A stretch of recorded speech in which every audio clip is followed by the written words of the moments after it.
Hello everybody. I know there's only a couple of you listening. Is it possible to go D1 if you play SCCL as a girl? No. It could be. I could be the exception. You could be the exception to the rule if I see your video, but traditionally speaking, no. I would say that's very difficult.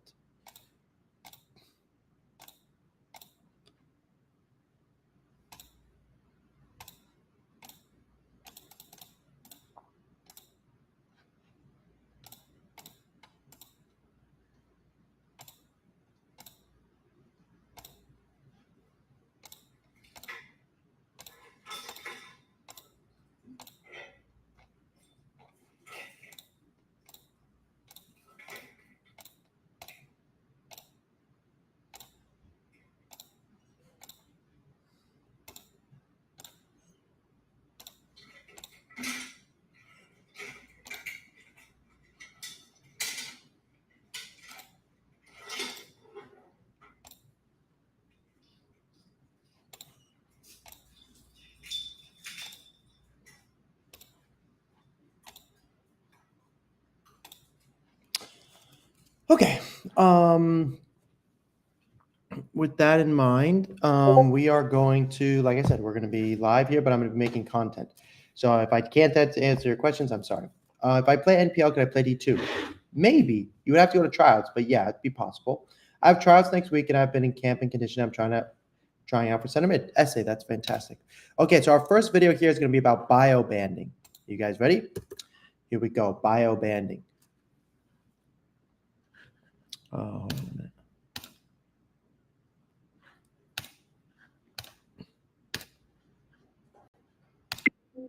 Okay, Mr. Editors, this video is going to be about bio banding. I will explain it. This video is about bio banding, so I will explain the video. I'm going to do two takes. One take is specifically for TikTok, and the other take is specifically for YouTube. Okay, so here's the TikTok version. Ready, set, go. What is bio banding and how can it help you play college soccer? I'm a college soccer guy and I help you play college soccer. So bio banding basically means that the club you're a part of has determined that based off of your physical development, you might be better off playing with other players who have similar physical development or attributes to you, whether that be going up an age group or down. Now, typically when it's referring to bio banding, they're usually referring to you playing maybe with younger players, but could be slightly, could be not even a year, could be 3 to 6 months. We know that statistically speaking, based off of the based off the birth year and the determination of when the season starts, that if you're on the older end, you're 75% more likely to be successful, meaning continue to play the sport if say you're earlier in the birth year of the sport. So what they've tried to do is basically try and fix that and go, hey, that's not fair. We want players who maybe aren't as physically strong to still play soccer at a high level, and maybe they shouldn't be with other players who are already more mature athletically, but soccer specifically is about the soccer IQ and technical ability. So as an example, I'm 5'6". When I was younger, it was difficult for me to compete with players, some of my age group, because, they were just more mature earlier. This is a little bit stereotypical, but the Latino community tend to mature sooner than some of the other types of people out there. So at 14, 15, they were like athletic and men in many ways, and I was still a kid.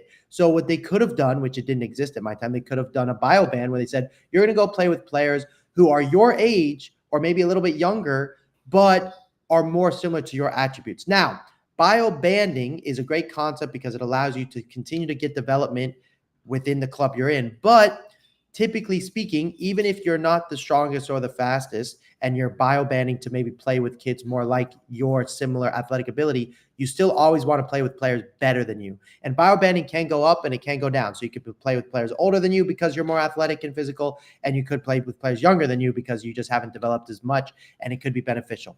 Typically speaking, if you want to play at the highest levels of college soccer, you can totally do bio banding within your club and it will help you improve. It's really up to your college coach, but I would just be mindful to go, I want you playing with players that are more athletic than you, that are more technical than you, that are better than you. Now, within reason, if you never touch the ball, obviously that defeats the purpose. But we want you playing with older people, and we want you getting video of that. So what I would say is, if you're a player who's maybe not the most athletic and your coach is suggesting a bio ban, go ahead and go for it. Like, it will help you develop and everything else. But just remember that in some ways it's their version of going, look, you're not the level to play with these older or a 6-month older kids, because that's why we're going to have you play with players more who have your attributes. So that's why, if you were the level, let's say you weren't as athletic, but you were more technically gifted, or you had better soccer IQ, they're not going to bio ban you to a younger age. They'll just keep your date. So for example, with Pulisic, they didn't bio ban him to a younger age. He was doing really well despite his size.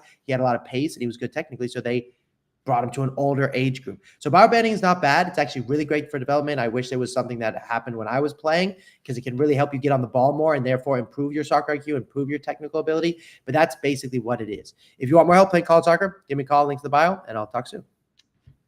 Okay, that was the TikTok version of what bio banning was. Now we're going to do the YouTube version. Sonny, stop.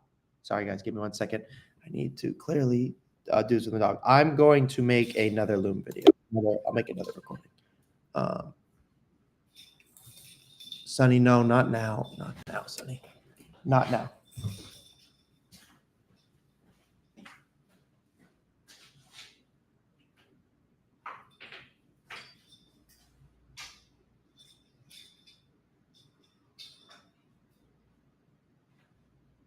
No. Hey.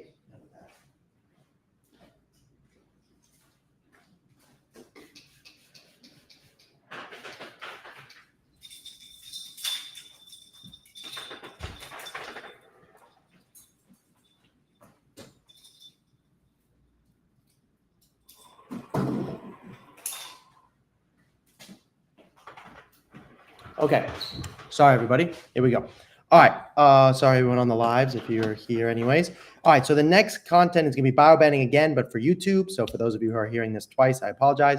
But that is the nature of the beast. Bio banning TikTok. Okay. That was bio banning TikTok. Let's do another one. I'm going to do YouTube. Okay. Here we go. Ready, set, and action. Here we go. Okay. And this, everyone, is how you make content, in case you were wondering. There's one way. Everyone has their own way of doing things. Okay, this is bio banning for YouTube. Ready, set, go. What is bio banning, and should you bio ban in regards? You know what? My last video was good enough for bio banning. The last video can be for YouTube and for TikTok. Forget that. Okay. It wasn't quite long enough for a traditional YouTube video, but that's okay. All right, that's bio banning. There's nothing else to say about that. Okay, bio banning for TikTok and YouTube. Okay, next. Okay, this is cool. I don't know if you guys know who this. Do you guys know who Become Elite is? You guys probably do. So Become Elite is a YouTuber, and he gave me a shout out. So we're gonna do a little video of him giving me a shout out. I need to watch the video.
Sorry, guys.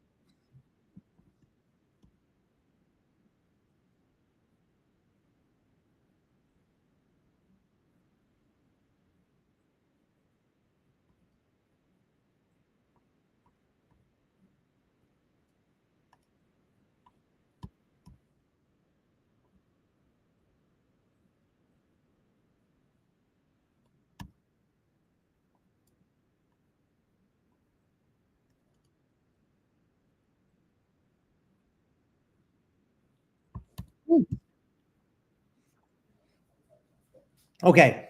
Here we go. Ready? This video is gonna be fun. I'm gonna flip my phone here. Actually, I can't show you on TikTok because they will ban me. So I can only show you if you are over here if you're on Twitch or YouTube, I can show you this.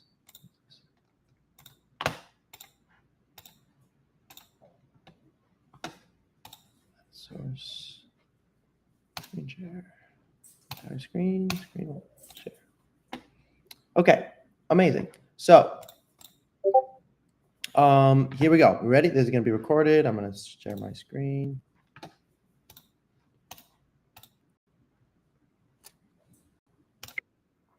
Okay, guys. Oh, hold on. Okay, my Mr. Amazing editor. So this next video, I'm going to be reviewing a YouTube video that actually is talking about me. So this is how we're going to do that. I'll start it and you'll understand how it works from there. You ready, everyone? Here we go. What is the perfect email in order to play college soccer and to get noticed by college soccer coaches? I'm the college soccer guy and I help you play college soccer. Let's get into it. So Become Elite, for those of you that don't know him already, is an absolute legend. He basically broke the space in terms of playing pro soccer in the United States, in terms of vlogging, technical videos, and I've bought his strength programs. I've bought his technical programs. I strongly recommend them. And he is also a former college soccer player that went on to play pro soccer. We played together at Sacramento Republic. At the time, he was a training player, went on to work his way up, and in many ways has had a longer career than me. And he's had a fantastic career that's taken him all over the world, including playing in the United States at a very high level. And part of his YouTube-ness is to review emails of how to play college soccer. That's one of his niches. So during that video, I was told that he was referencing me on what a good email looks like. So we're going to listen to what he had to say, and then we'll go over what a perfect email looks like. Let's do that together. You ready, set, let's go. Here he is talking about us right now.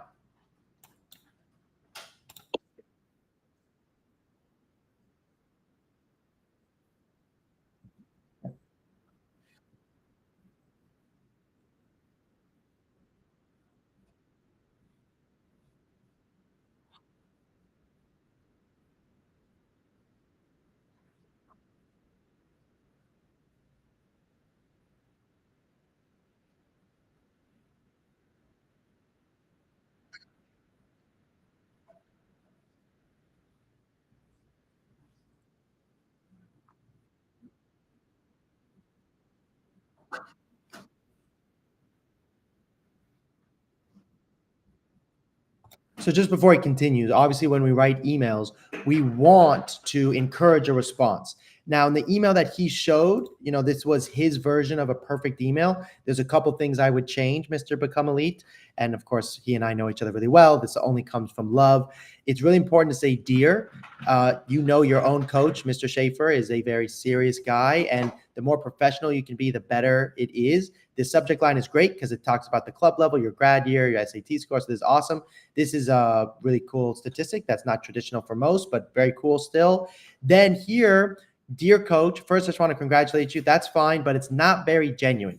And there's no connection. Like they would have been better off emailing, I follow Become Elite, who speaks so highly of his experience at UC Davis. Then the coach goes, oh, clearly they've been listening to Matt Sheldon and talks about how great I am. That would be a better genuine than a statistic that, frankly, they could have copied and pasted. And then here, I know it didn't end up the way you wanted. Making the conference finals and having all those seniors go professional contract is a huge accomplishment. When you're giving the coach a compliment, like, congratulations on like having all those players go pro, it makes you sound like you're above him. Like, congratulations, like I'm looking down at Coach Schaefer. Congratulations for making those kids go pro. It just doesn't have like the best tone. You want to kind of be looking up, being, in awe of the coach. That's why you want to go like, I really enjoyed watching your team play. I thought the right back did a great job in the game against so-and-so. Now, is this a bad sentence? No, it's still very good. And it's super complimentary to the fact that, hey, he helps players go pro. So I would call this a 9 out of 10. Maybe there's another version, 10 out of 10. It's still very good. But what I love is it's genuine at the beginning. Then the question that you refer to that you think is so amazing of me, I really appreciate that you're complimenting me. I just want you to encourage people to put it at the beginning. So coaches are skimming emails, right? They get so many at a time. We want them to read the question right away. They're literally skimming for the question mark signal, the boom, boom, boom, boom. That's what they're looking for. The question mark, pause the video editor. What's it called? Aspect. Okay. We'll get back to that. They're literally looking for the question mark when they're reading an email. So right now they're going, okay, Cal State Northridge. Okay, I watched your game. That was super genuine. Look how amazing that was. I loved how genuine that was. I'd put that up here. Okay, I don't see any questions. Well, what grad year you are? Okay, let me see your video. Don't like the video, next. Or I love the video, come to camp. But when they're really looking for this, like, oh, they have a question. Okay, let me reread that. So we want that to go up here. So I would go, dear coach, I would love this. I would be able to watch a game against Dada. This is incredible. That's the 10 out of 10. I would just put that sentence up here, then add that sentence right afterwards. So you get the dear coach, the genuine, then ask the question, then say my name is blah, blah, blah, blah, blah, blah, blah. Just it's really important that, especially in today's day, which is different for Matt when you were playing or even when I was playing, this is so good because he mentions ECNL. You have to put that because that's really what tells the coaches if you're involved and everything else. And your signature here is really good. So I'm not criticizing you, really. This is a perfect email, and the nuances of the order are very small, but it's very good. And again, I'm very grateful for your compliments, beyond grateful.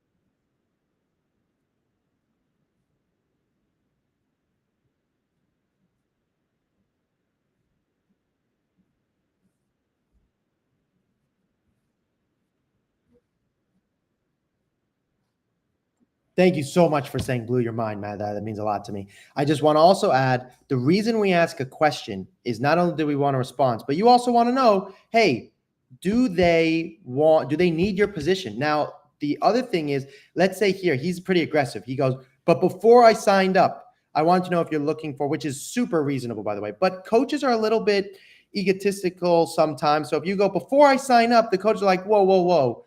I know like you want to know the position, like if I'm looking for your position, but let's say I'm not looking for your position. Are you not going to come to my camp? That means you don't really want to come to my school that badly. And if you don't want to come to my school that badly to try and prove me wrong, there could be some hesitation on their part. So I'm not saying that you should go if they're not looking for your position, or that you should go not knowing if they're looking for your position, but instead of phrasing it like, but before, and if you read like any quote unquote sales classes, they all tell you don't use the word but. You want to instead change it to, I would like to ask if you're looking for position for the class of X. If so, I'd love to your camp. So it's a lot nicer. It's not saying you wouldn't go if they're not looking for your position. Because if a coach goes, look, I probably have a player in your position. Odds are, like I'm recruiting somebody in your position. And if you're not willing to come to my camp because I have somebody in your position, then I'm not going to recruit you.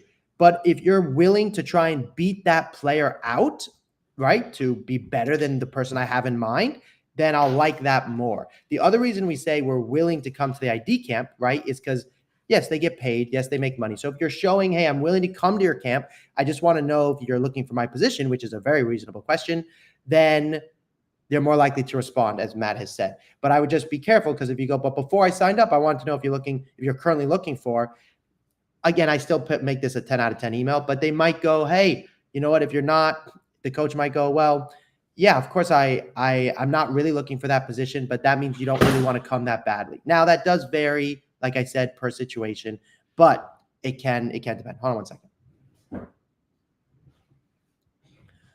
Okay, so with that in mind, the next thing is this. Because of this amazing email that we've written, they're going to respond, and their response is going to get tricky.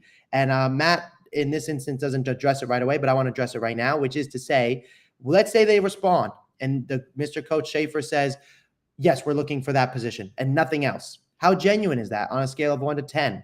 It's definitely genuine. So if generic is over here, it makes the genuine section, but it's not necessarily like out of 10, it's probably a 2 or a 3. He didn't say, I love your video. We're looking for that position. We really would like to see you. I'm even going to try and come to one of your games this fall or this winter or this spring, or could you, it wasn't super genuine. So you have to decide as a family, how high is the school on your list? If it's really high on your list and they know you need, and they have told you they need your position, that means they're interested in you to some degree and you should totally go. If you go, well, it wasn't that genuine and it's not my top school, maybe you shouldn't go. Or maybe it's a school that shows a ton of genuine interest and goes, I watched your video. I really liked what I saw. We are looking for that position. We'd love to have you at camp.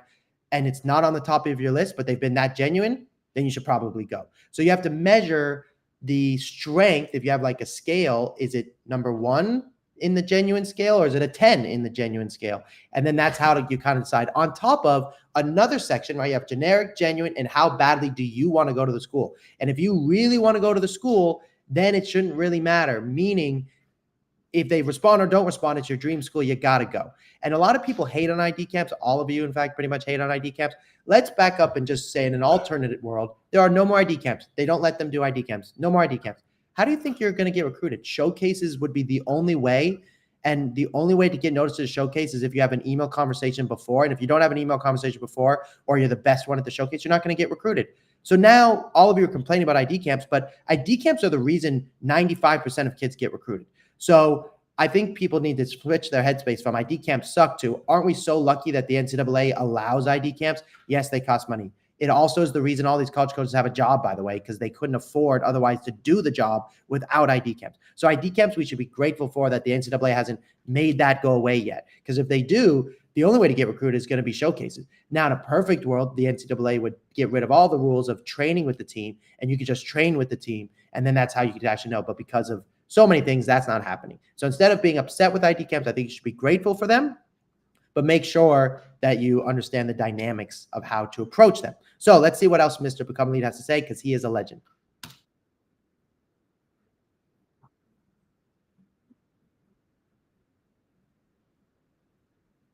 And that signature is really important, really important. I would even add in an action photo, because face to it, when they see your face in person, it's just, the mind works in images. So an action photo would be great too.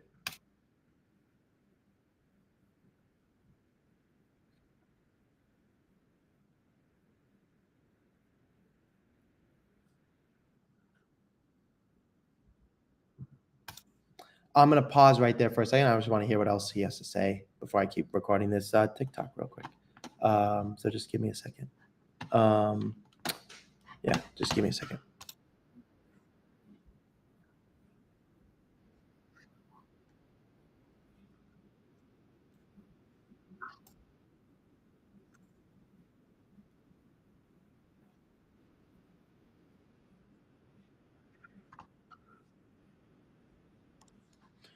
Okay, so now he's bringing up this concept of how do you be genuine with all these schools? So I'm going to show you, to his point of it taking forever, he is not wrong. The research you have to do, and we have an order, we want you to do, look for something genuine. So meaning something genuine, meaning something authentic. That's number 1. Number 2, do you have a connection? Do you know somebody on the team? Do you know the coach? Do you know the athletic director? Did your mom or dad go to the college?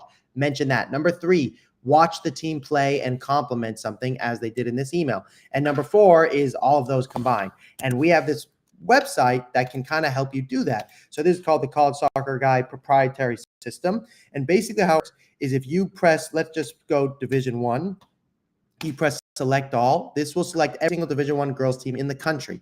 Then what you do is you click write emails, and it can help you write your email to every single school in a genuine way. And this is how it's genuine. You click on genuine. And what you can do is you can add something genuine for each coach. So to go back to here to show you, you press select all. Let's just do select all, for example. Select all. Then you go write something genuine. And here I can just add something genuine for each coach or each person super easily, super quickly. Now, you still have to go find out what that genuine aspect is, which can take you, a few minutes. We don't want you to do it with all 100 schools, just like he said. We want you to do it for about 25 schools. I'm interested to hear what he has to say as well in terms of how many. I say 25 to 30, depending on how much work it is, which is why, for those of you that don't have your highlight video yet, and you go, hey, I'm just going to wait till my highlight video until I start sending emails, that's backwards. You need to do the genuine stuff first. While you're doing the genuine stuff, you need to send your video to an editor, to get many every touch videos. So by the time you send your first email, you should already have 2 to 3 videos ready, because they're going to respond, and guess what? They're going to want video, and they're going to want follow-up, and you're going to have to follow up with video. So actually the order goes: find genuine first, then write emails, then get video, then press send. That's really the order. So if I were to go, for example, back to the proprietary system, you click write emails, you're going to go dear hashtag coach. It will automatically put the coach's name for you. You know, hashtag genuine. It will automatically take the genuine sentence you put on the last page. Here's an example. Dear coach, this was one of the genuine things I said specifically for Coach Dillard. Here it entered his name and it entered the genuine. And then I can literally write the email that, Become Elite just talked to us about. Write the email we wrote, email template. And guess what? If you really want to be cool, I have every email template here. So here's a mass email. Here's exactly what you should say and how you should say it. And then you press preview to make sure it looks nice, and you press send. And all of a sudden we've sent an email from your own Gmail account to every single coach. So that's like a bonus thing that I have when we work with my students. Okay, here we go. Let's hear what else he has to say. I'm going to slow it down. Sorry, I'm impatient.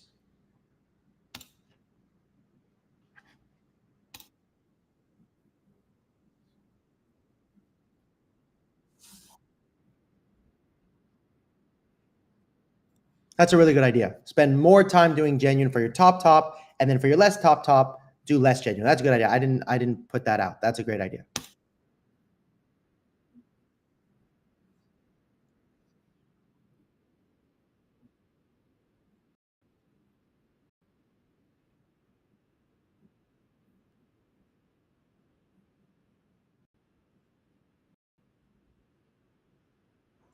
He's going to break it down, which we're going to watch because it'll be great for us to see how you find something genuine. I don't know if you need to watch 45 minutes a game to make a determination. He's going to show us how he did it, and then I can show you a version of how we do it, because we do want to not only look at their style of play, but connections are really important as well. But Become Elite's the best of the best, so listen to everything he says. He is incredible. 1 second, guys. This is not working. That's a problem.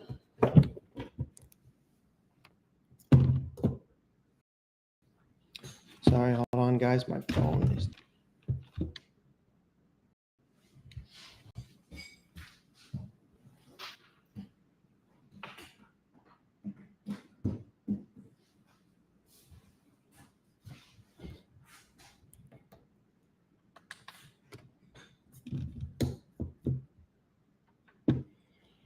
Oh, sorry, hold on.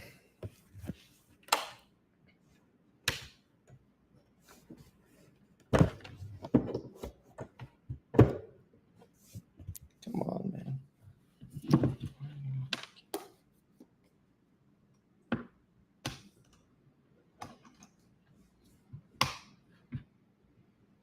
Oh, that's annoying. Okay, here we go. Sorry, everyone on Ticker Talk. Thanks for listening while I make this content. Very cool of all of you. I appreciate it. Okay, here we go. All right, here. How does Become Elite do it? Let's watch.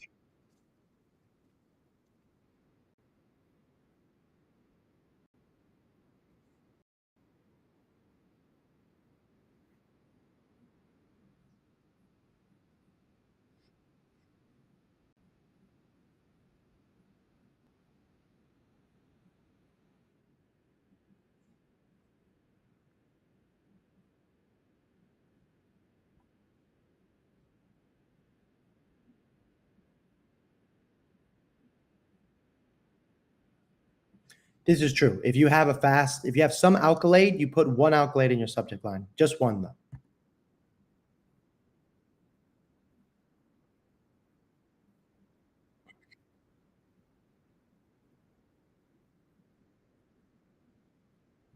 Super true. If you do have the abroad thing, college coaches traditionally don't really know what that means, but it's still what he's saying spot on.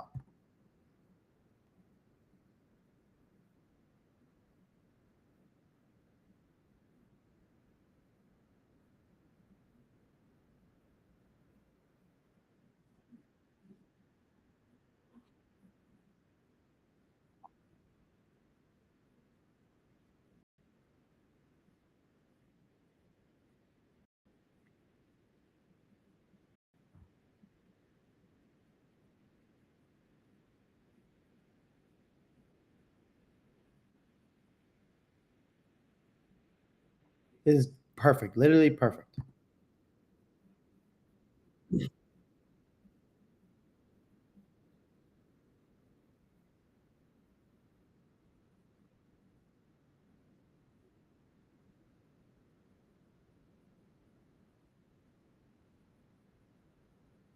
So true.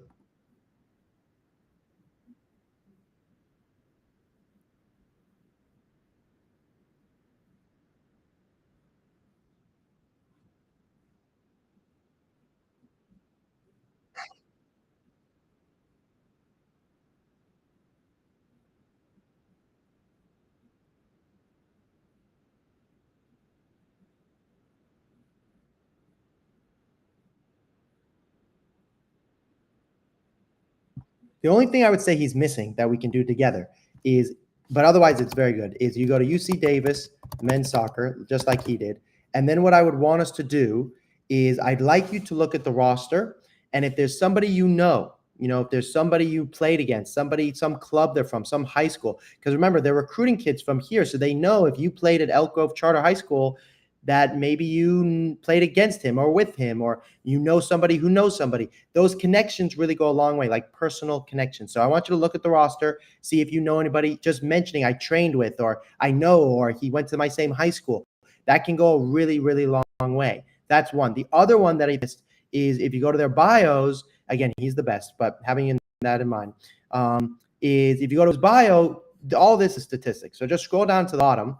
And at the bottom, you can see he earned his bachelor's degree in physical education and in teaching. Let's pretend he did civil engineering. Matt could have mentioned, oh, I saw that you also studied civil engineering. It shows that you watch them, you're interested. He enjoys fishing and Major League Soccer, of course, and he's got 2 daughters. The other reason that's important is, especially in the women's side, but the men's too, this person's going to adopt for the next 4 years.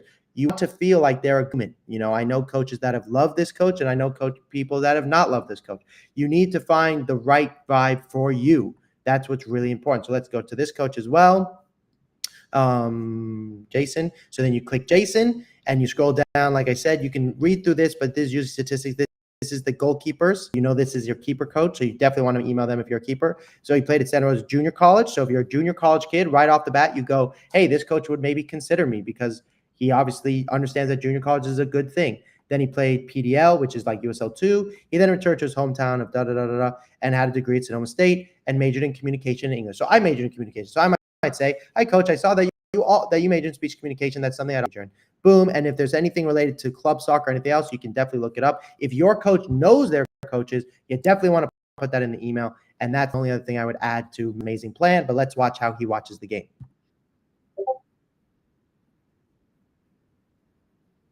So 2 years ago is fine. Just remember that. Make sure the coach was there 2 years ago. Otherwise, it's kind of irrelevant.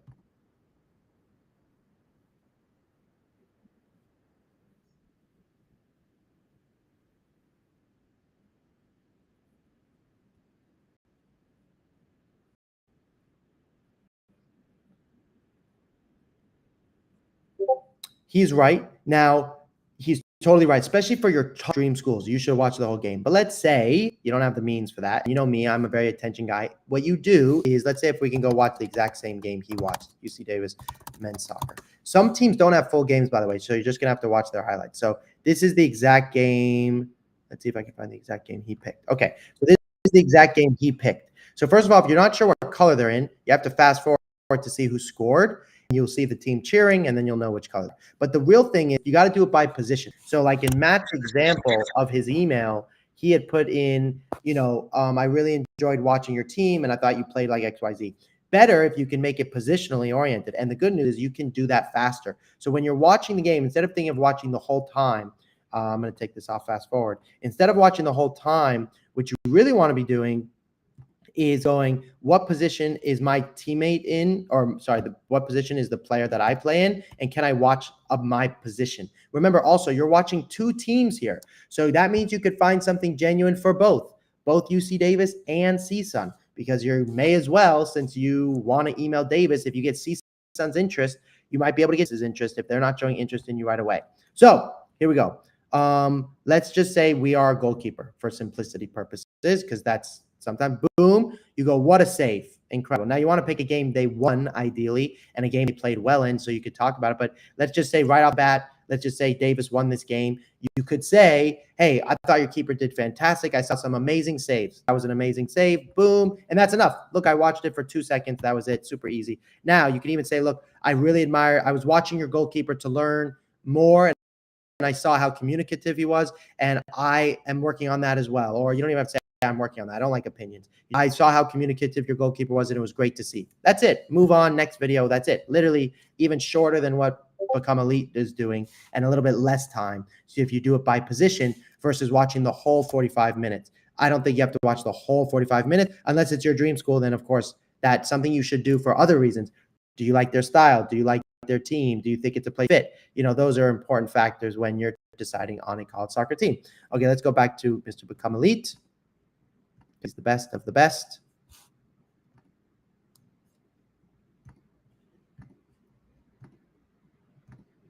Okay. Boom. He even says it, watching players in the right mid, right back position, because he's a right mid, right back, which is genius, just like I said, genius.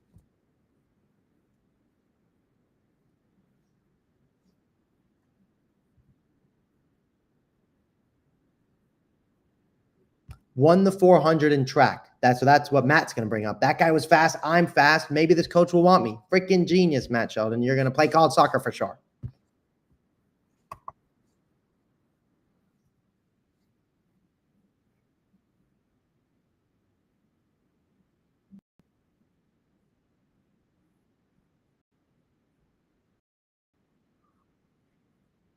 That's one of the reasons UC Davis said no to me. I went to their camp many times, twice, and the coach never liked me. I did go on to play D1 soccer and pro, but that's how soccer works. It can be subjective that way.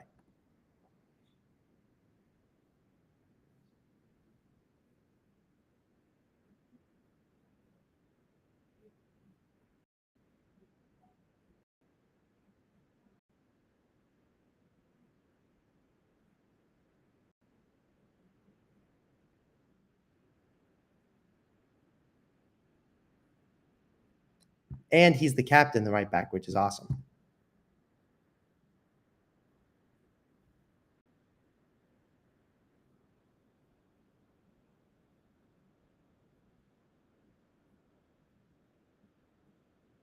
And from there, you can kind of get an idea of like how you should do it and everything else. And he did an incredible job, Become Elite. Amazing. Thank you so much for the shout out. Also, I'm very grateful for that. And I will talk to you guys soon. If you want more help, give me a call. Links in the bio, and peace. Okay, that was the video for how to have the perfect email. How to do the perfect email. Copy link over here. To Become Elite. Here we go. Okay, now I'm going to make another video right now specifically for TikTok where he does the shout out.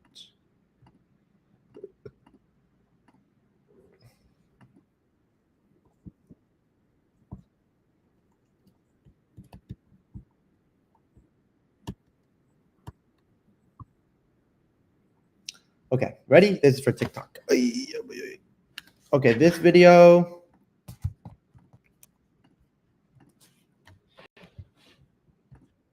Okay, this video is for TikTok. You ready? What is the perfect email in order to play college soccer? Let's ask Become Elite what he feels is the perfect email. If you don't know Become Elite, he has more than 500,000 subscribers on YouTube, and he is the legend of legend, and he played college soccer. We played pro soccer together. Let's hear what he has to say. And now we're going to fast forward to the part where he talks about me. Okay, here we go.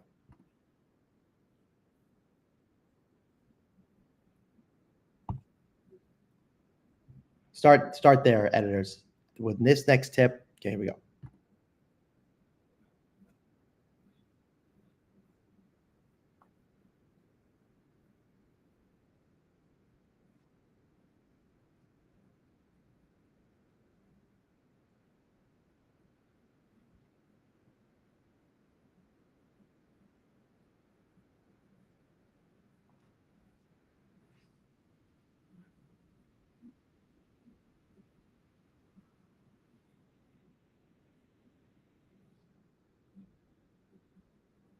Thank you so much, Become Elite. You've been more of an inspiration than you know. Every video I do was inspired by you initially. With that in mind, the reason the question is so important is because we want a response.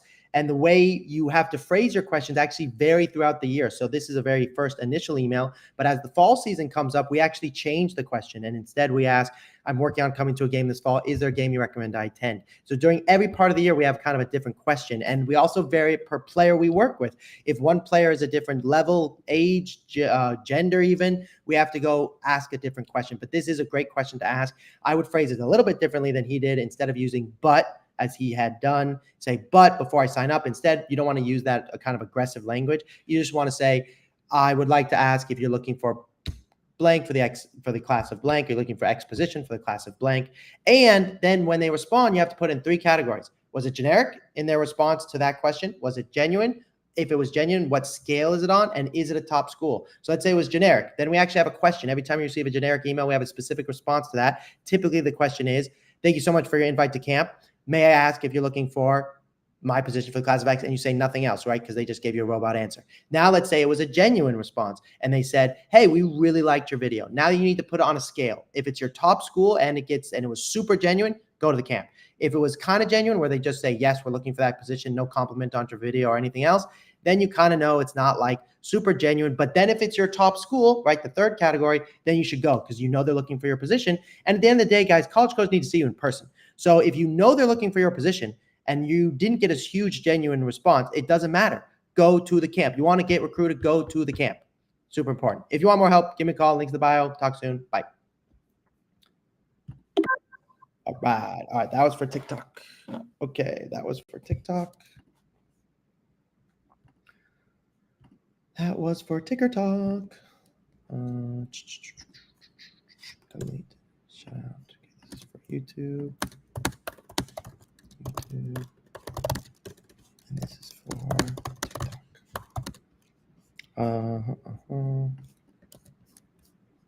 Okay, next one. All right, you guys ready for this one? You guys will like this one. This is helping me a lot. Mount Carball Day. That's what I like to hear. I know you guys have a lot of questions. If you want, give me a call. Links in the bio. I'm just doing content today. And you guys will see these videos later, which is pretty cool. I do most of my videos without an editor, but for YouTube, if you want to be successful on YouTube, meaning you want lots of people to watch your video, you do need an editor 99% of the time. Okay, here's the next one. This one is very relevant to everybody, so let's get it started. And this one is very tough. Okay, here we go. Okay, this is going to be a YouTube video about the new NCAA rules. Okay, you ready? There is a new NCAA rule for Division I schools. What does it mean for you if you want to play college soccer? I'm the college soccer guy and I help you play college soccer. Let's get into it. So the first thing is, what is the rule? Basically, the rule is this. The NCAA have restricted the roster for Division I men's and women's soccer teams to 28. Okay, so now there can only be 28 players on a roster. Before, there technically wasn't like a specific, this is how many players you must have. And if there was a specific rule based off of each school is a little bit different, it ranged between 28 to 40. My Division I school had 42 players because we had a first team and a reserve team. So now they're saying Division I schools can only have 28 players. Now they also are saying that you can have unlimited scholarships. So before you could only have 9.9 scholarships, meaning you could have 9.9 players, which is basically 9, get a full ride, and then the other 0.9 get a little bit of money. Or you could split up the 9.9 scholarships to all 40 players or all 35 or however many was on the roster. Now it's an unlimited amount of scholarship. Now remember, this is the most important part. I'm about to say it right now. The NCAA does not give a flying bad word about soccer, okay? Of course they do a little bit because they exist, but soccer doesn't make any money. Soccer loses money for schools. That's why teams get cut all the time. This is about football and basketball and baseball. Okay, and I'm not an expert about those sports, but that's why the rule was changed. It has nothing really to do with soccer. So in saying that, they also made roster changes to those sports and those rules as well that I don't know anything about, to be completely honest. I only do soccer. With that in mind, though, since they had to adopt it also, right, given the new all these rules about being able to get paid and NIL and NOI and all these things, that's where this came from, because it came from a lawsuit. With that being said, I want to be clear to go, most teams, okay, let me listen. Most teams are not going to be able to give players full ride scholarships more than the 9.9. So to give you an idea, prior to this rule, donors would have been asked, and if you're an alumni of a college soccer team, you would have gotten a message in the mail saying, hey, would you donate to our school, academically or athletically? Maybe your college coach would do that as well. And I donated to my men's soccer team after I left as much as I could because I cared and it made a difference in my life. And it was important. They've since cut their program, by the way, but it was a big deal to me. That coach I'd like to have at my wedding. It's changed my life. My longtime girlfriend at the time was on the women's soccer team. So obviously college soccer had a big role for me. But you would raise so much money knowing that your cap was 9.9. So people would donate and they'd go, okay, I've donated. I know there's only a limit you can use on scholarship. Maybe you could donate for gear and for the locker room, but there was only so much. Now, though, there is no limit. And that's the point. So while this year, if you're 2025, are you going to get a full ride or anything different scholarship wise? Unless you're playing for the biggest schools, the Clemsons, the Stanfords, the UCLAs. If you're not playing at any of those big schools, maybe a Duke, then it won't really change, to be honest, for a while because coaches have to raise the money. And most coaches to begin with, especially at the D1 level, barring the top 5 to 8 schools, don't have that money for soccer. Now, on the women's side, this is a little bit different because the women's game actually has more money in it. Like if you look at the average coach's salary on men and women, the women's salary in women's soccer for coaches is much higher than it is for men. So women's soccer, there's actually a little bit more money. Part of the reason is many boys out there believe that they're going to go play pro and might want to skip college. So there's just a different culture around college soccer on the men's side. Women, on the other hand, dream of playing for UCLA, for Florida. That's a little girl's dream. Some of their dreams are, of course, to play for the national team as well, but they don't really dream for playing for Chelsea or for Manchester United. They dream or playing for Angel City, although that's changing. They dream for playing in college. So much like if you're a basketball player, you don't necessarily dream of going to the NBA after high school. You dream of going to Duke or North Carolina. That's the culture of college sports in America. So for women, that's what it is. For men, it's a little bit different. We think of going abroad and we think of skipping college, which I can tell you is not the move, especially if you don't have a European passport. So it is to say, on the women's side, yes, I think there will be a lot more opportunity to get more scholarship. There's also the opportunity to literally get paid. To give you an idea, I have former students of mine who I have hired to help me help you get recruited, and I am paying them to do so. That is under the restriction guidelines of NLI, so name, image, likeness, NIL, because I can use the fact that they're college soccer players to pay them. And they can also do that with their local towns and their local cities and whatever else. So that is to say, that is something that you can now leverage as you're going through this process, which is obviously super exciting and amazing. Yeah. Okay. Now, editors, real quick. Cut out the part actually about me paying my coaches. It is allowed, but it's not going to be allowed for another 3 months. And I don't know when this video will be done. So just hold off on that part. So skip that part. Okay. Where did I leave myself? Okay. So you can get paid now as a college athlete. And that is really obviously super exciting. So going back to the NCAA rules, the biggest issue is this. If you're at 2025, there's a very good chance that you will either lose the offer that you have. I'd say good chance. It's possible. They might ask you to take a gap year, or if you're 25 without an offer, it's possible that the coaches are still trying to figure out what this means. Do they need to cut players? They need to see how the fall season goes. And that can make this really scary for you out there in the recruiting world. We have a lot of 25s, so I'm dealing with it with our students.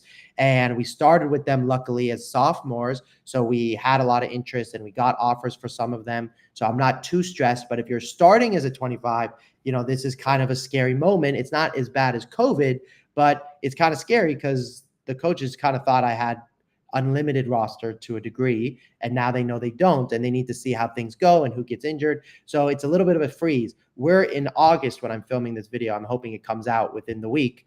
By September, October, if you're watching this video of 2024 and you don't have any phone calls or you're not getting any interest, then you need to give me a call because you're in a crazy mode. If you have a bunch of calls but no offers, you should still call me because you're still in trouble. And then if you're not sure what you should do because you're not getting anything, then give me a call. And if you have a bunch of offers and you just don't know what to pick from, that's awesome. And you can also call me, I suppose, if you need help with that. So that is what this new rule means. If you have more questions, let me know and I will talk to you soon.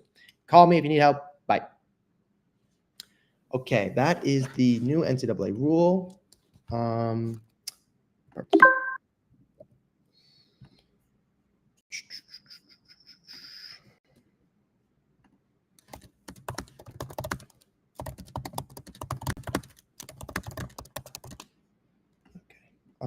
All right, here we go. Okay, this next one, I'm gonna make one more video, but for TikTok about this. Okay, here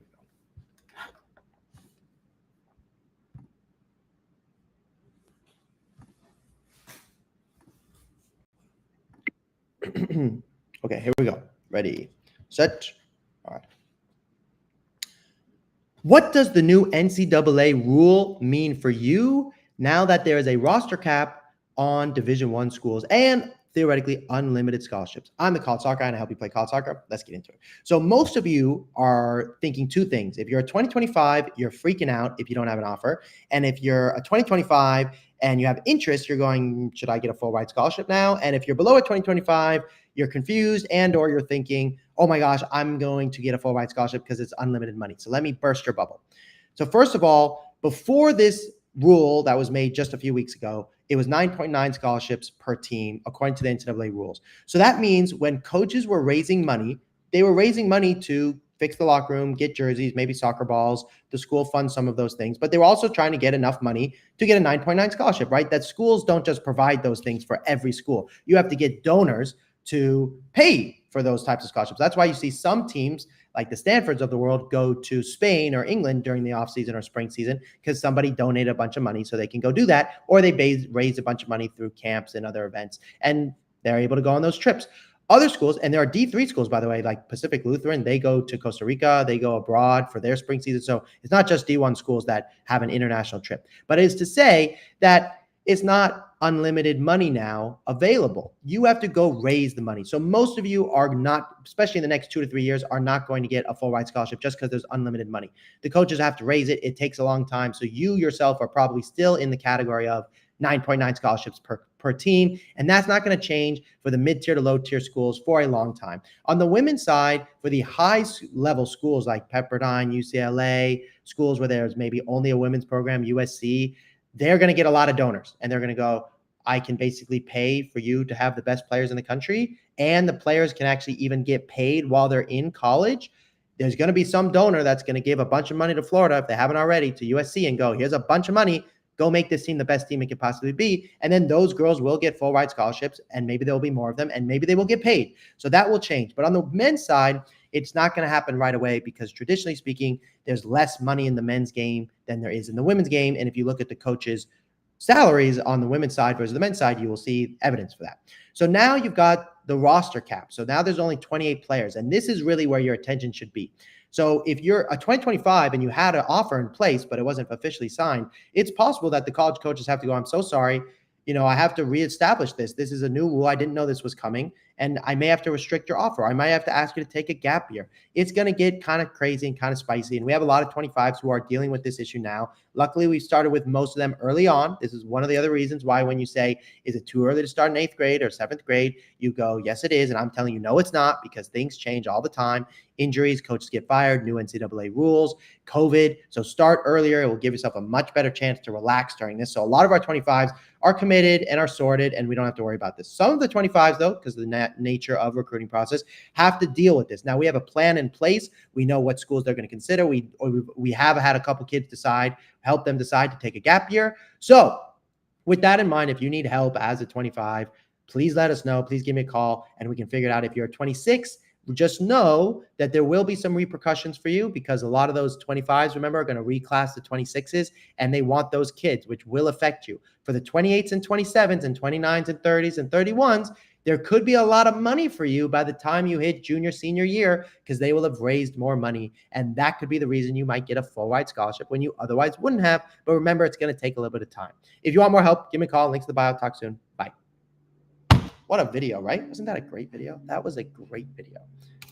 Incredible video, if you ask me. Just incredible. An incredible video. And just remarkable. That was TikTok NCAA rules. TikTok NCAA rules. Booyah. Okay, now the next one, I'm going to turn the air conditioning on because it is boiling and I do not want to sweat. So give me 1 second. My puppy is sleeping. Keep sleeping, Sunny.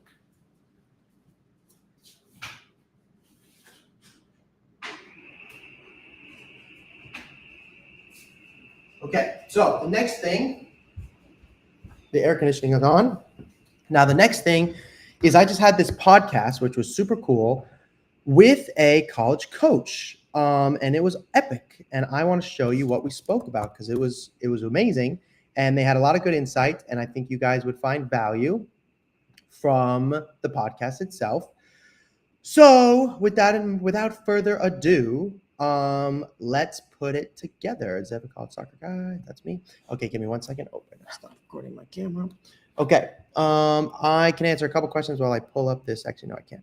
Okay, Sage, Elijah. Okay, those are the ones upcoming, previous, and Katie is the coach's name. Katie. Okay, here we go. Why is it doing this? Recording.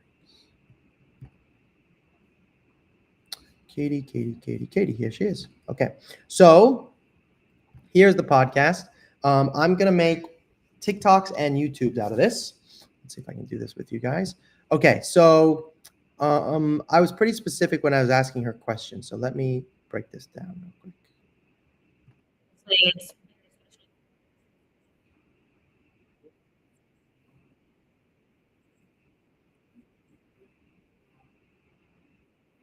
Okay, you ready? I'm gonna do a TikTok video. This is TikTok.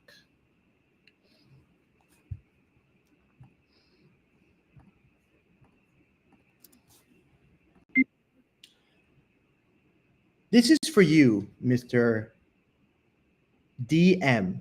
That is your first initial and last initial. I don't know if you want to be public, so I'm going to keep you private, but this video is specifically for you. If you want a video made, then you have to work with me because you'll understand why we made the video for this student specifically. So this student is a good soccer player. I told this student, look, I think you're a Division III, Division II potential college soccer player. But when I first saw his very first video, I was telling the family, look, this is not even close to playing college soccer. You have to let me fix all your videos. You cannot make another video like this. You cannot use ID camp. But there was one clip I saw where I said, hey, this kid's a good soccer player. So I want to see if I can find it for you, actually. Hold on. Then I can pull it up. They may not want me to, actually.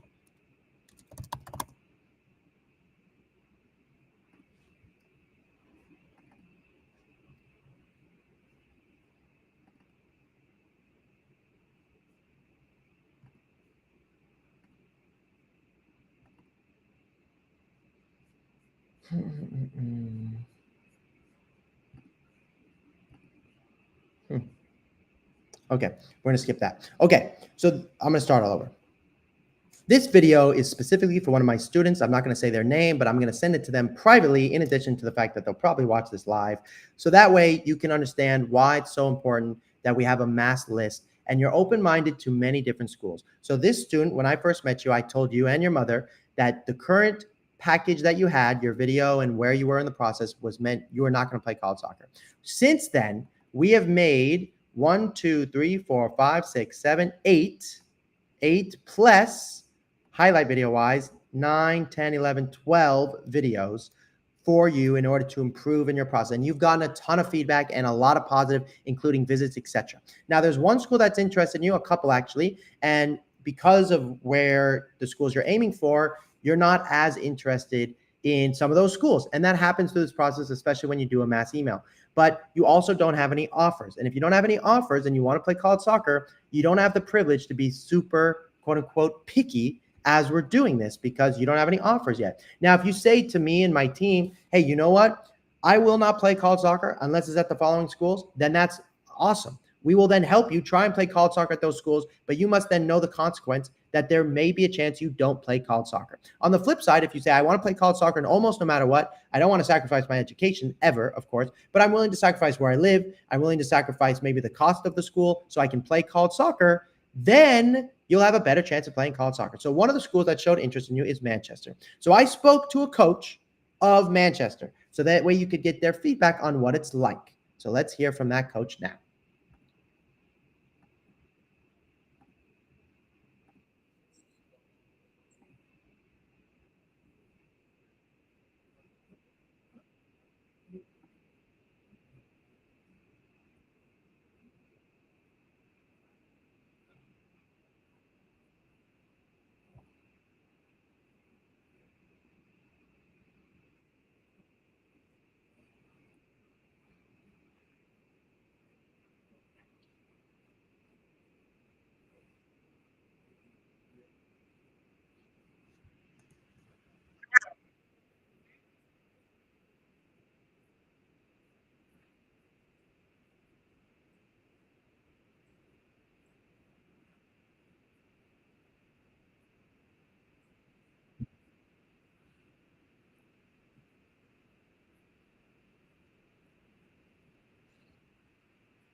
So that's a school you probably never heard of, and that can happen through this recruiting process, especially when you're emailing a mass email like we tend to do. But now you've got interest from a school that's one of the best in their conference, and you can leverage it, you can use it, or you can decide to go. Now, we don't ever want you to go to a school that you don't want to go to.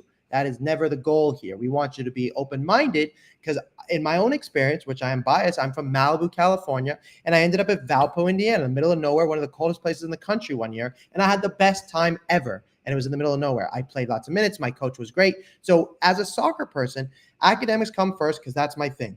But you are a soccer person. So the truth is, you know who I look like. The truth is that you are going to need to focus on if you like the coach. Because if you don't like the coach, you will be miserable. I love you. You know who you are, because I'm referring to a specific student. And we're here to help you through every step of the process. If you want more help, give me a call. Links in the bio. I'll talk to you soon. Bye. Okay. Boom, boom, boom. Bada boom, boom, boom, boom, boom. Bada boom, boom, boom, boom, boom. Okay. I'm also going to do a couple more with that same coach. So if you're enjoying that, let me know. This is also all on my podcast. Oh my gosh. Okay. But you guys, it goes on my TikTok, so you don't need to go anywhere else. Okay. TikTok NCAA rules. Okay. This is the podcast. We're going to go DM. This was for TikTok. Let's do TikTok. It was TikTok and YouTube, actually. TikTok and YouTube. Boom. Okay, the next one is this. That's a great point. I could have all these for TikTok and YouTube. Okay. TikTok and YouTube. Okay. Here's the next one. The next one. Okay, so they're gonna need this. How do I share this? Copy shareable link.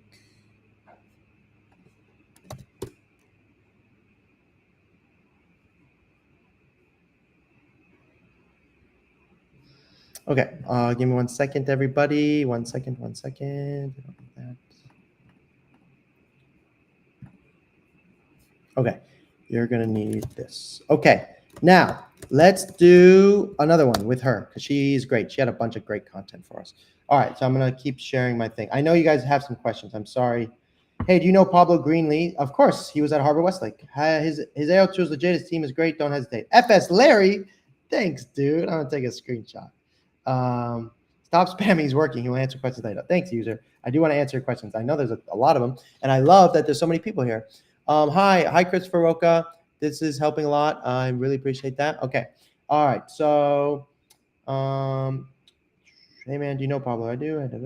And my teacher said they want to keep in touch and convince me to go to their school. George, that's amazing. We have another student who also. What should you say back? Call me. That's a great thing. Okay. Yeah, this guy JC. If you keep asking that question, I'm definitely going to kick you out. Oh my gosh, you spammed it like crazy. Don't do that. I'm going to block you. What's wrong with you? UPSL, not good for getting recruited, but good to get better at soccer. I'm based in LA. Wow, this guy JC, I'm totally going to fire you. JC, if you send another message, you are banned. If I didn't commit for soccer to get a college, how can I get recruited? That's tough, Elite Juan. You have to call me. It's the NURSA Eastern Division, but just seems local, hard to estimate level. NURSA is tier 5. Aim for D3 first. Okay, good questions, everybody. I got to keep making content. Like I said, 2,000 likes. Thank you. How about this, everyone? I'll make you a deal. Okay, what are the costs of your calls after the first call? George, it varies per person. In your case, George, you probably don't need the full on. I don't know what you need. George. So you have to call me and we'll have to go from there. It varies per person. It could be $1, it could be 100,000. That's not true. It's not 100,000. But it really varies. Okay, so to that end, how about this, guys? If you get to 5,000 likes on the TikTok, I will stop filming and answer your questions, but not until we get to 5,000 likes. Okay, here we go. That's on for TikTok. I want to keep making content because that's what you guys want to see. What's the website? Click the link in the bio. Okay, here we go. Now, this is the next thing she said. Okay, the next subject we went over. Yeah, hold on.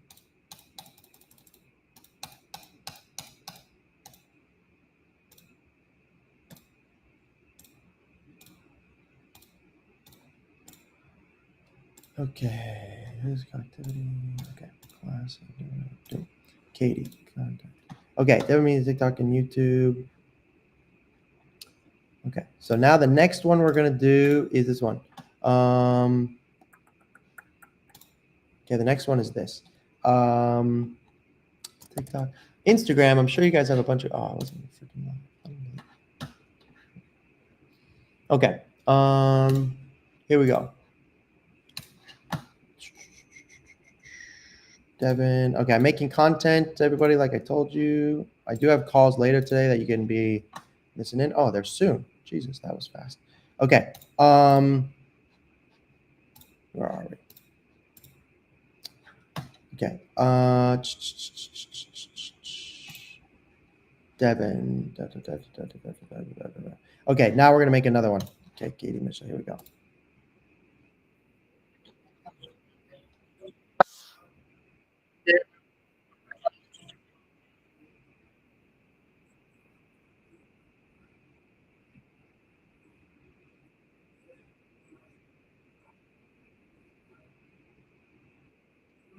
Okay, here we go. You ready? This is gonna be for YouTube and it'll be for TikTok. I will make a thing of it. Okay.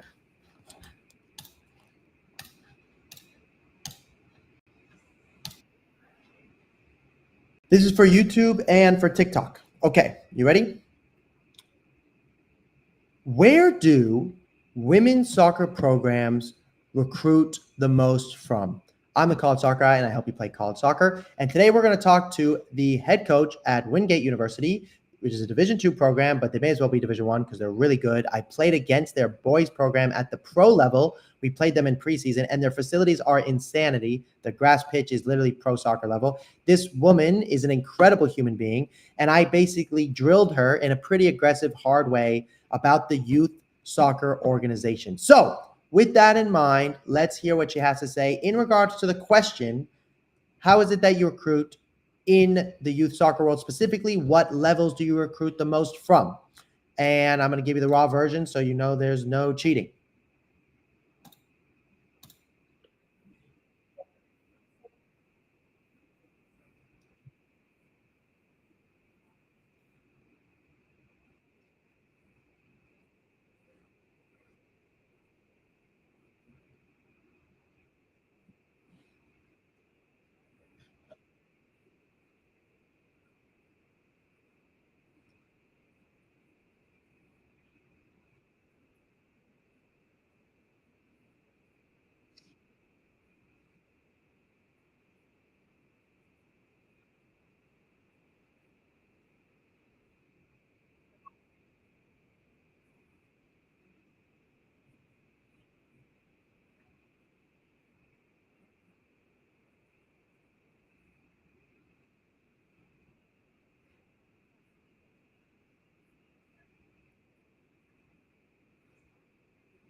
I want to pause there and also say she said she would be willing to go to your league game if she thought you were a good enough player. So she didn't say, I would go to any league game no matter what if you send me an invitation. She's saying, I would never hesitate to go to your game if I thought you were a good player, despite what level you might be playing, whether it be NPL, DPL, etc. I will go to your game. So from that perspective, if you're playing DPL and NPL, she would still recruit you. She's a very good program, remember. Division I level, they will play Division I teams in the spring and beat them, but she needs to like your video. And in later in this video, we actually watch a highlight video together so you can get like kind of her opinion on all that. Okay, here we go.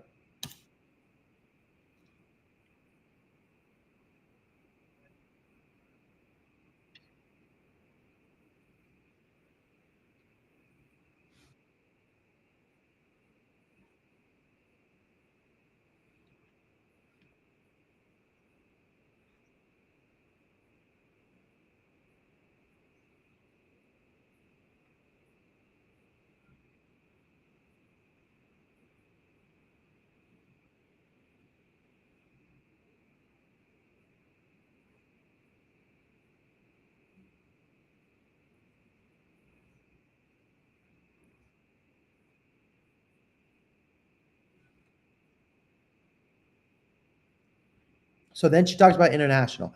Now, when it comes to international recruiting, right, my model here is kind of to help people play college soccer within the United States. I love that there are opportunities for international players to come to the United States because America is where everybody wants to be, even though many of you want to leave. This is where people want to get educated and play soccer. There's nowhere else in the entire world where you can play this competitive soccer, this professional at these facilities in these amazing places where there are both boys and girls your age in a plethora other than the United States. So the United States is the best when it comes to getting educated and sport. Now, she's going to go on to talk about her internationals and everything. I'm going to skip over that for a minute, but it is to say, they do have quite a bit of internationals, and you are also competing with internationals. So you have to be mindful of when you start, which is why I tell girls to start in 7th, 8th grade. Okay. Give me a second, Mr. Editors. Okay. We had one past season. Okay. What percentage? Okay, here we go. Okay, I'm going to skip over that. As an American, so competitors. Okay, let's go here. Ready.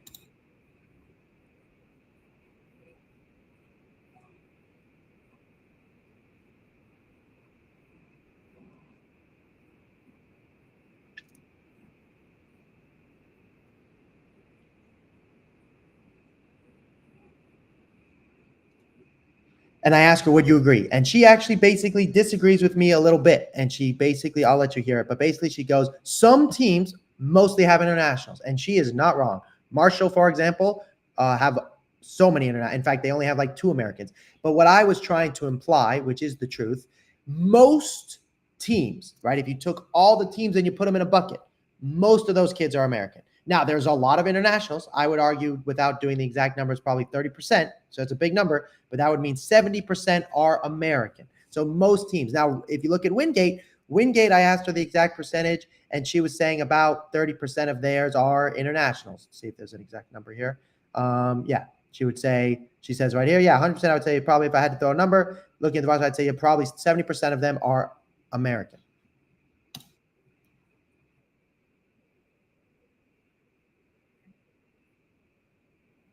Wingate men's program have a lot of international, that's for sure. And their coaches are, one of their coaches anyways, is international.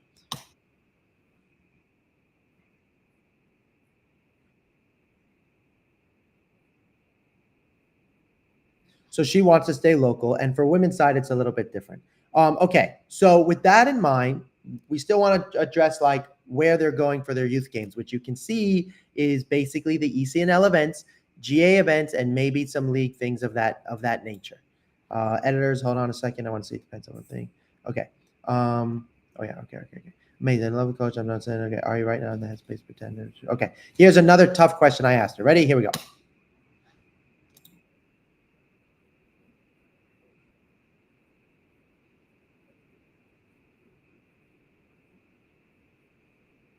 Okay, that's a separate video. Okay, so if you want to play women's soccer, she was basically telling us that she is open-minded to the different levels, right? USU soccer. She's even open to NPL, DPL if she likes your video. And later, if you keep watching the next kind of content I build out with her, you'll see that highlight videos are super important. Having said that, I want to encourage you to go, look, showcase-wise, she's not going to the U.S. Youth Soccer Showcases or DPL or NPL Showcase. She's going to the ECNL and GA Showcases. Now, if she really likes your video and you have a league game locally, she will try and come watch you. But I can also tell you, and she's telling the truth, she's a lovely person. You can watch her on TikTok. She's really friendly. She opens up on what it's like from behind the scenes of a coach. I strongly recommend her. Remember, I told you guys it's all about finding the right coach, not just the right player. Not just the right school academically, even though academics come first. You want to find the right coach.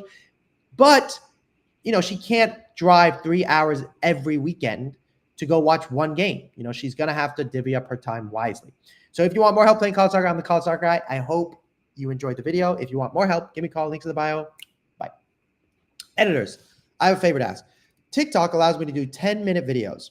I would like this video to not only be cut up into shorts, which I know you guys do already, that I want to put on TikTok and everything else, but I would also like this video to be edited for YouTube as an 8-minute video, and also edited for TikTok or YouTube. So I'd like it to be edited for YouTube as a 8-minute video and TikTok. If you edit it for TikTok, I don't need any B-roll. I don't even need any subtitles. I just need you to reformat it for me and just give it to me. You literally don't have to do anything else. I will do the rest of it. So you don't have to edit it. For TikTok, you do not have to do any editing. Just do me a favor and reformat it. And can you do that for all the past videos? Just take all the past videos and just reformat them to be vertical. No editing involved whatsoever. No B-roll, no captions, no cover, nothing special. No editing. TikTok is all about authenticity. So no editing. But for YouTube, that is different. That needs editing. So can we do that for all past videos? I would like them to be put into TikTok, no editing, just upload them to the Google Drive in the YouTube short section, and I will have them as like 10-minute videos, and I can upload them on TikTok as 10-minute videos. And then yes, I need them edited for YouTube with B-roll and all the stuff we normally do. Okay, I'm gonna make another video with her. Let's do it. Yes, everybody. So I do have some editors that help me make sure the content looks good for you guys. Okay, cool. Okay, this is, okay, I'm in the middle of this right now. So this is number 1. This is number 2. What youth level do you recruit at as a girls soccer coach? And that's that. And that coach editors are going to need this. Okay, here we go. Number 3. Okay, ticker talk. TikTok, I'm afraid I'm going to turn off the live here on TikTok because I need my phone to record some video so I can put this on TikTok faster. So unfortunately, I wish I could go live on TikTok. I need another phone. I'll have to get another phone. So if you want more help, guys, give me a call. I will be going live actually in like, I'm going to be going live pretty soon. I'm going to be going live in 15 minutes. So forget, I'll just keep it. No. Okay, I'll go back.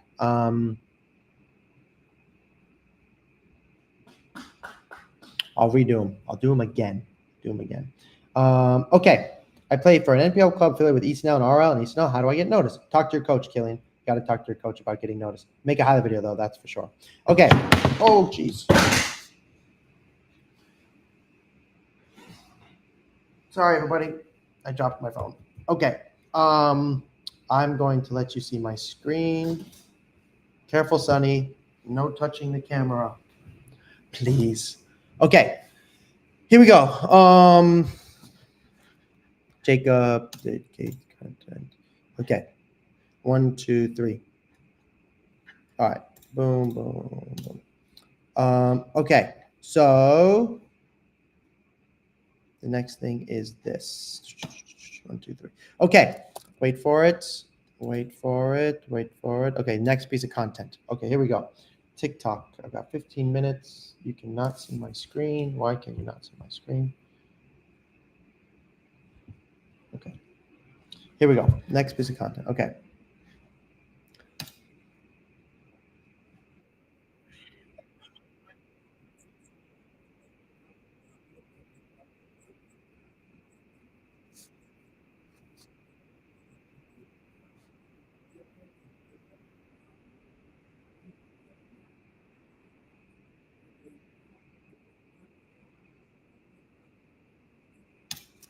Okay, here we go.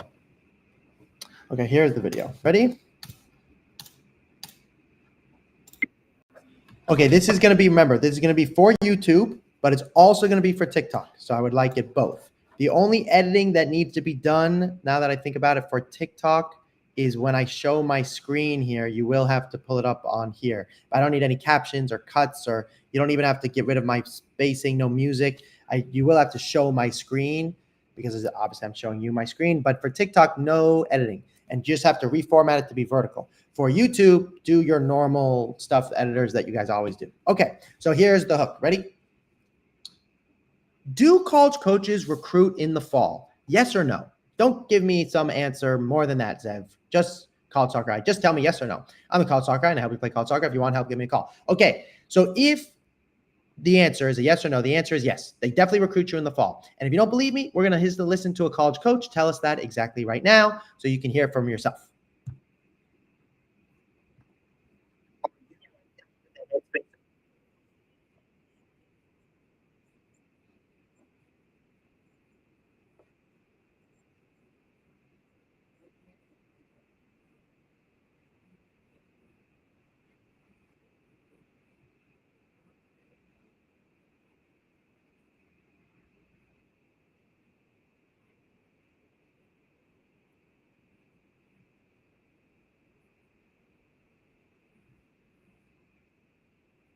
CSA stands for Charlotte Soccer Academy, which is like a local place where they know there's going to be talent. So during the fall season, they are going to go to that event.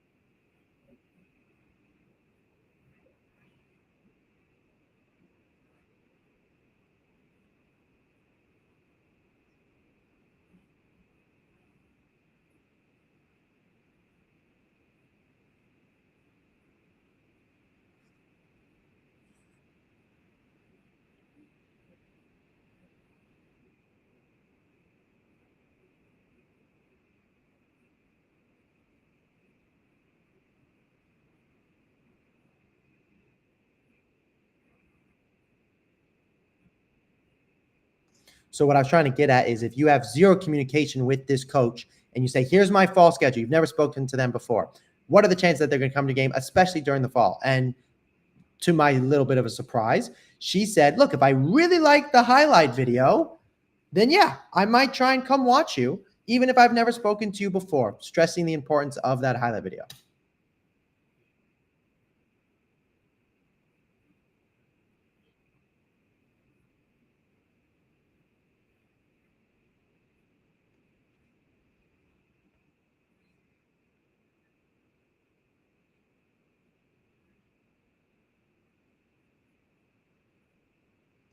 Four or five emails. So even if she didn't respond to those, she likes to see a thread. There's your name. There's your name. There's your name in the inbox. Editors, please put B-roll right now of in the inbox, name after name after name. Genuine. She's using the same terminology I talk to you guys all the time. There's already a genuine interest.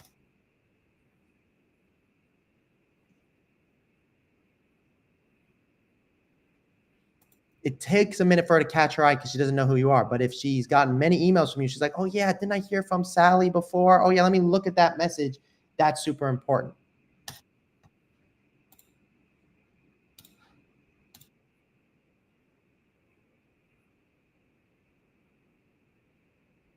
Duh, which is, we all knew that, but it's still important for you to hear again.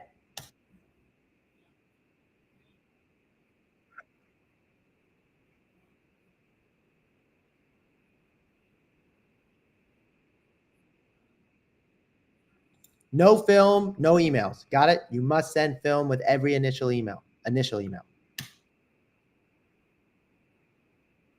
The title. So she's talking about ECNL or ECNRL. So if you don't have as much video or it's not as good video, that title can kind of help you.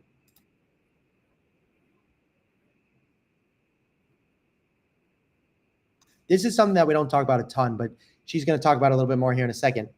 If she knows your coach or has a connection with your specific club coach, it can go a long way, which is why when you guys ask me, should you leave for ECNL or ECNL-RL, it really depends on your coach and your club. Don't just leave for the name. It does depend on your coaches and who they know and who they're willing to talk to and how much showcases they're going to, etc.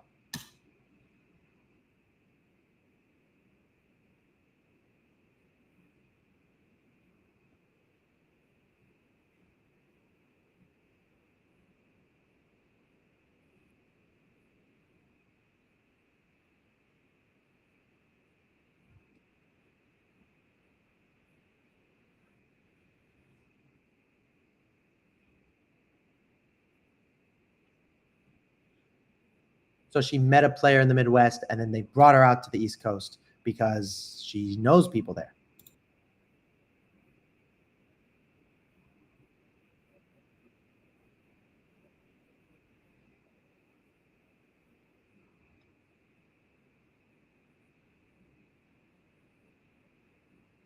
Okay, that's the next video. Okay. Main point being, if you want to play college soccer, boy or girl, without previous interest, they're not coming to your fall game, okay? Statistically speaking, she said, because she's a lovely human, that she would try and make it or that she even would make it during her fall season.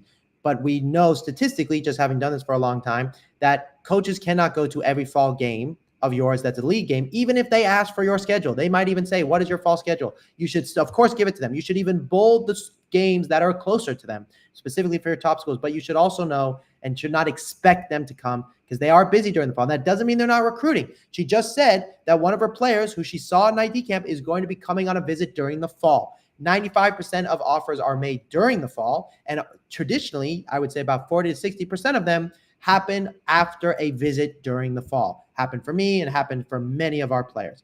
If you want more help playing college soccer, give me a call. Links in the bio. Sorry if I sound angry. I just want you to get your stuff together so we can help you play college soccer. Okay. I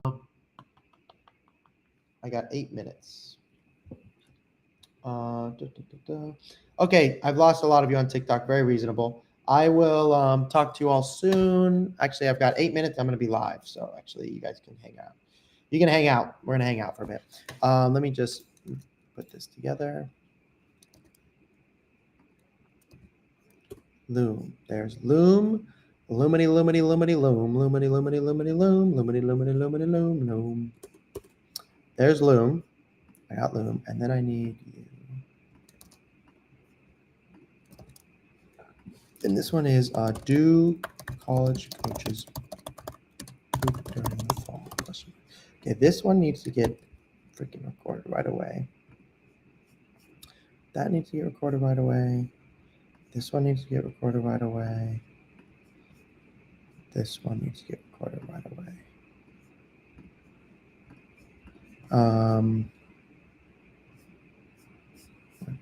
Okay, number 4. Numero cuatro. Okay, let's see here. Numero cuatro. We are here with Katie. Okay, here's the next question.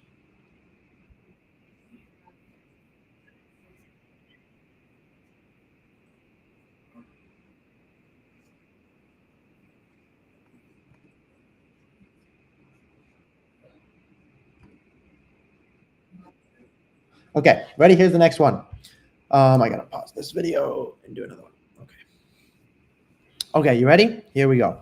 Here is this video. Wait, I gotta do a little bit of this video is going to be about this. This video is about should you go to a game during the fall? Okay, ready? Should you go to the game? Let's start over. Should you go to a fall game during the college season, and can it help you get recruited even without an invitation? I'm the College Soccer Guy. I help you play college soccer. The bottom line is if you go to a game without an invitation, the college coaches will be happy about it. Now, better yet, you get what's called an invitation, which means they already like you. They want to have you on campus. Maybe it's an official visit, and they want to have you during the fall season. So in order for that to happen, to have you during the fall season, you need to know who they need to know who you are beforehand. But let's say they don't really know, or you've been talking to them quite a bit. Here's a question you can ask them to maybe force a visit. And here's the analogy I'm going to give you. If you're applying for a job and you tell your employer, and you're from California, who's in New York, hey, would it be possible like for me to talk to you, tomorrow? Let me start that over. Yeah, let me start that over. Ready? Not all over, just the part with the analogy. Okay. Let's say you want a job and it's all the way in New York and you live in California. And you say to them, hey, boss, I would love to buy you lunch. I'm going to be in town. Could I buy you lunch tomorrow or next week? Because I'm going to be in town. They'll probably go, sure, he's in town anyways. I'll take a free lunch and we'll have a meeting. Now, no matter what, you have a meeting with that employer. Similar in college soccer, if you say, I am willing or I'm thinking about coming to a game in the fall, would I be able to say hi? They'll go, oh, they're going to be here for the fall season. May as well say hello. If instead you phrase it as, hey, do you think I should come to a game? Or if you said to the employer, hey, I'm thinking of flying to New York, like, would you meet with me? They're like, oh, you don't have to fly all the way out here. Or the coach will go, you don't have to do that. And then you don't do it. That's not what you want. That's not how you force the issue, quote unquote. You want to be the proactive one. So you want to make their life easier. So you want to basically say, I'm going to be there anyways. Could I shake your hand? These are specifically for your top schools that are also realistic. So this is just my theory. What if I'm wrong? Let's find out from a college soccer coach to see if they think I'm right about such a concept.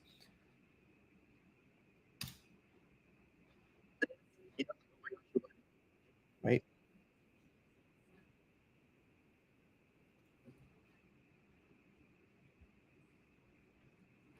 Hold on. Sonny, you can't be there.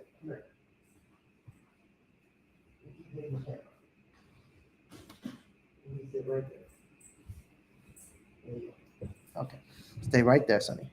Okay, here we go. Let's try this again.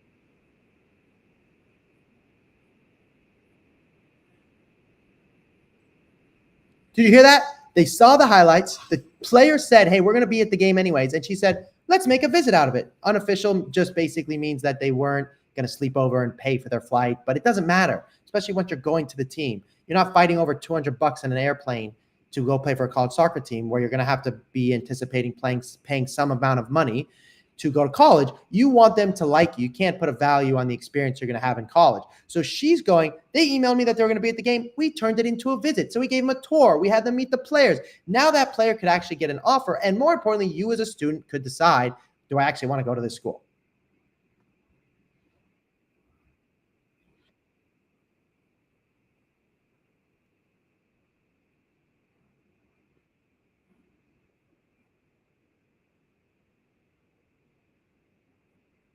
And this is how you're supposed to decide, hey, if I got injured at this school, would I still like it anyways? And she's saying, look, if they come to a visit and they end up not liking us, our soccer team, or maybe we don't like them as a soccer player, we still want them to come to Wingate. Obviously, there's a financial incentive to that because they pay tuition. But she's also saying, look, I love Wingate. I love the environment here. I hope that you as a girls soccer player, boys soccer player, come to Wingate and enjoy what Wingate has to offer separate from soccer. Now, you as my audience, we're going to play college soccer. We're not going to a school without playing college soccer. So you're thinking that's a lovely concept. And thank you, Miss Coach Katie. But like, I'm here to play college soccer kind of no matter what. That's my audience. So, but she's a lovely human, as you can hopefully tell through this podcast. And if you ever email her, make sure you say, hey, I saw you on the podcast. It doesn't have to be my podcast, but just mention, I've watched your video. She will be impressed. She'll be like, oh, you know who I am. And she's a lovely human. And sometimes it's hard to find a lovely coach. If you want more help playing college soccer, give me a call, links in the bio, and I will talk soon. Editors, I would like that for TikTok and for YouTube. For YouTube, edit it, put thumbnails and the whole subtitles thing. For TikTok, whenever she talks, you got to pull it up on screen. Keep me on the screen. Ideally, you could put her on the full screen if you want, but that is that piece. Okay, talk soon. Okay, all right.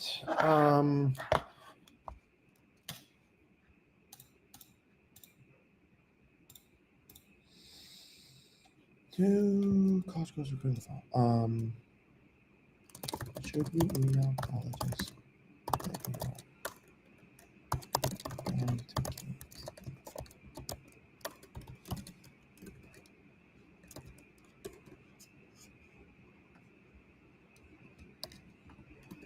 Okay, ticker talk. I gotta go. Actually, you're all fine. I just need to start my Zoom meeting. Okay, let's start the Zoom meeting.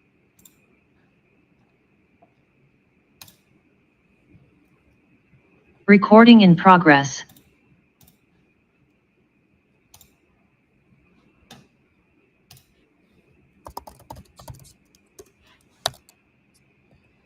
Hello, Mr. Key. Hey, how are you? I'm doing well. How are you doing? I'm doing well. It's nice to meet you, and I'm excited to get to talk to you all. Mr. Quinn here is a former Division I soccer player at 2 different programs, and he's going to be just listening in, helping me take some notes, and hopefully also try and scare Mr. Jacob away from playing college soccer. So we'll talk about that in a second. We have a slightly unique situation in the fact that I saw your son's stuff like on a live call that I was on. Okay. So it enabled things to happen more quickly than traditionally, I think. Jacob can touch on that maybe as well. So my first question actually is, who found me first? Let's start there. So kind of joint, he was mentioning, we've been talking about, I played college soccer, right?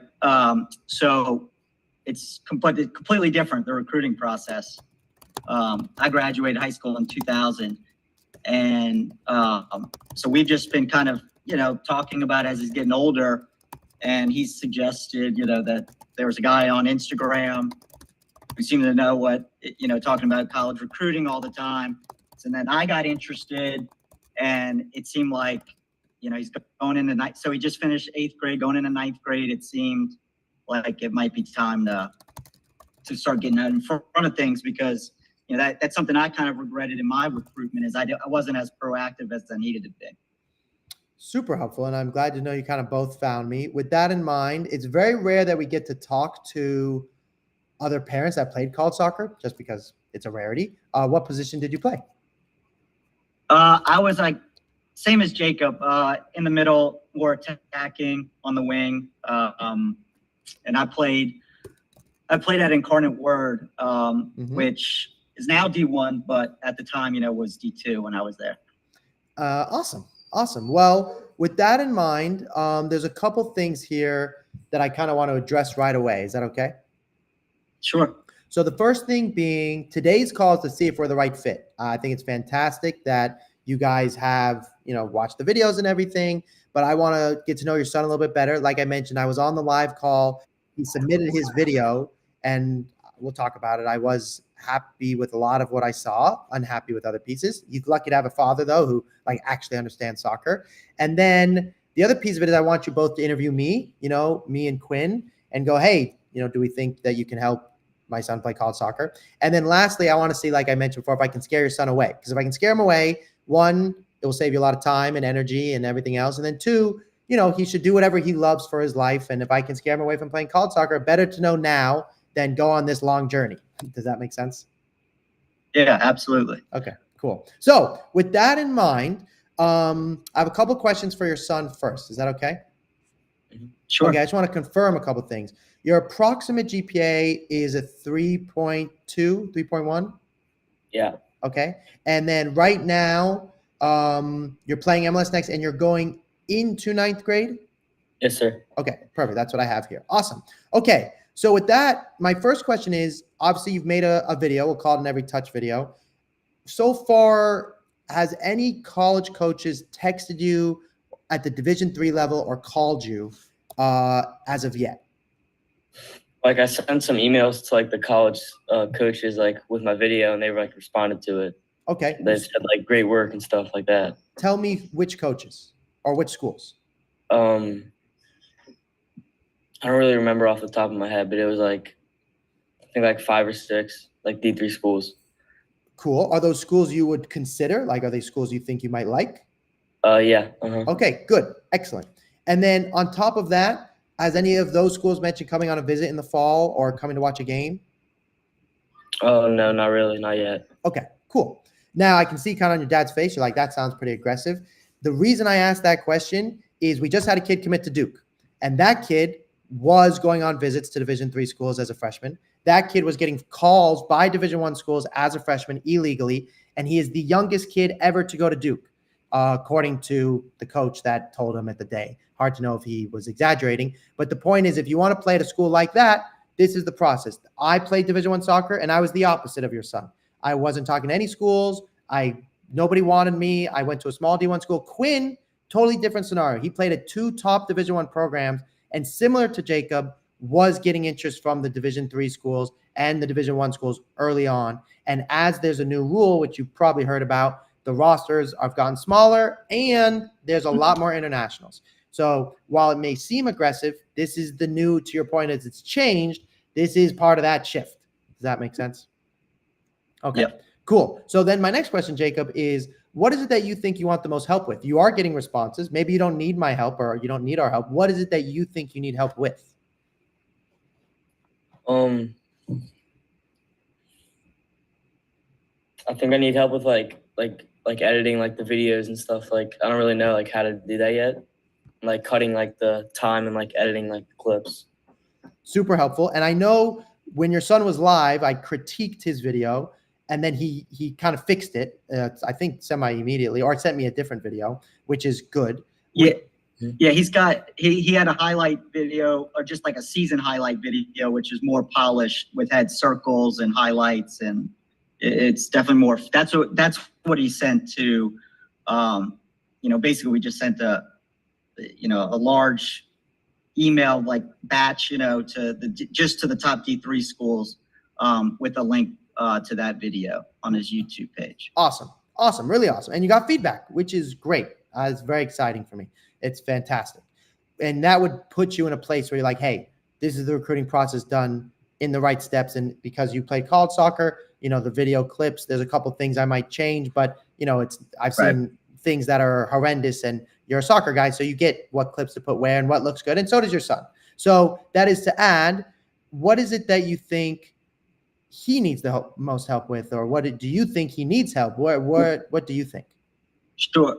The initial, it was a lot of work just to put the video together and then put together, the email list of all the coaches, all the emails.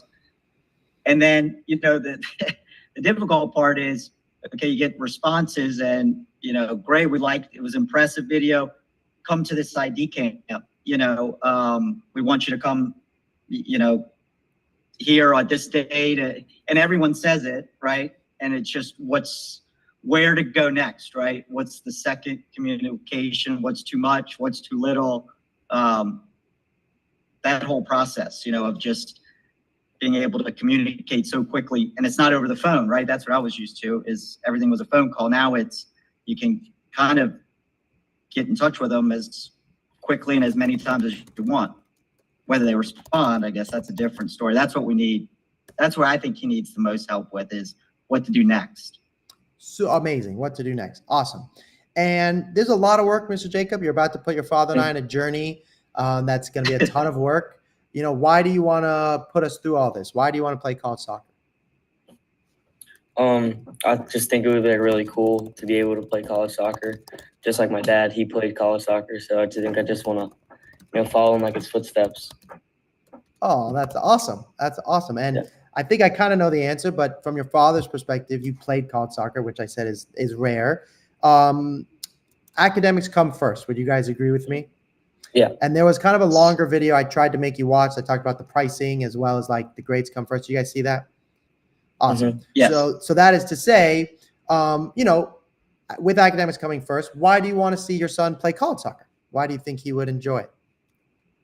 Well, I tell him this, he's probably tired of hearing it, but being a college athlete is one of the coolest things you can do.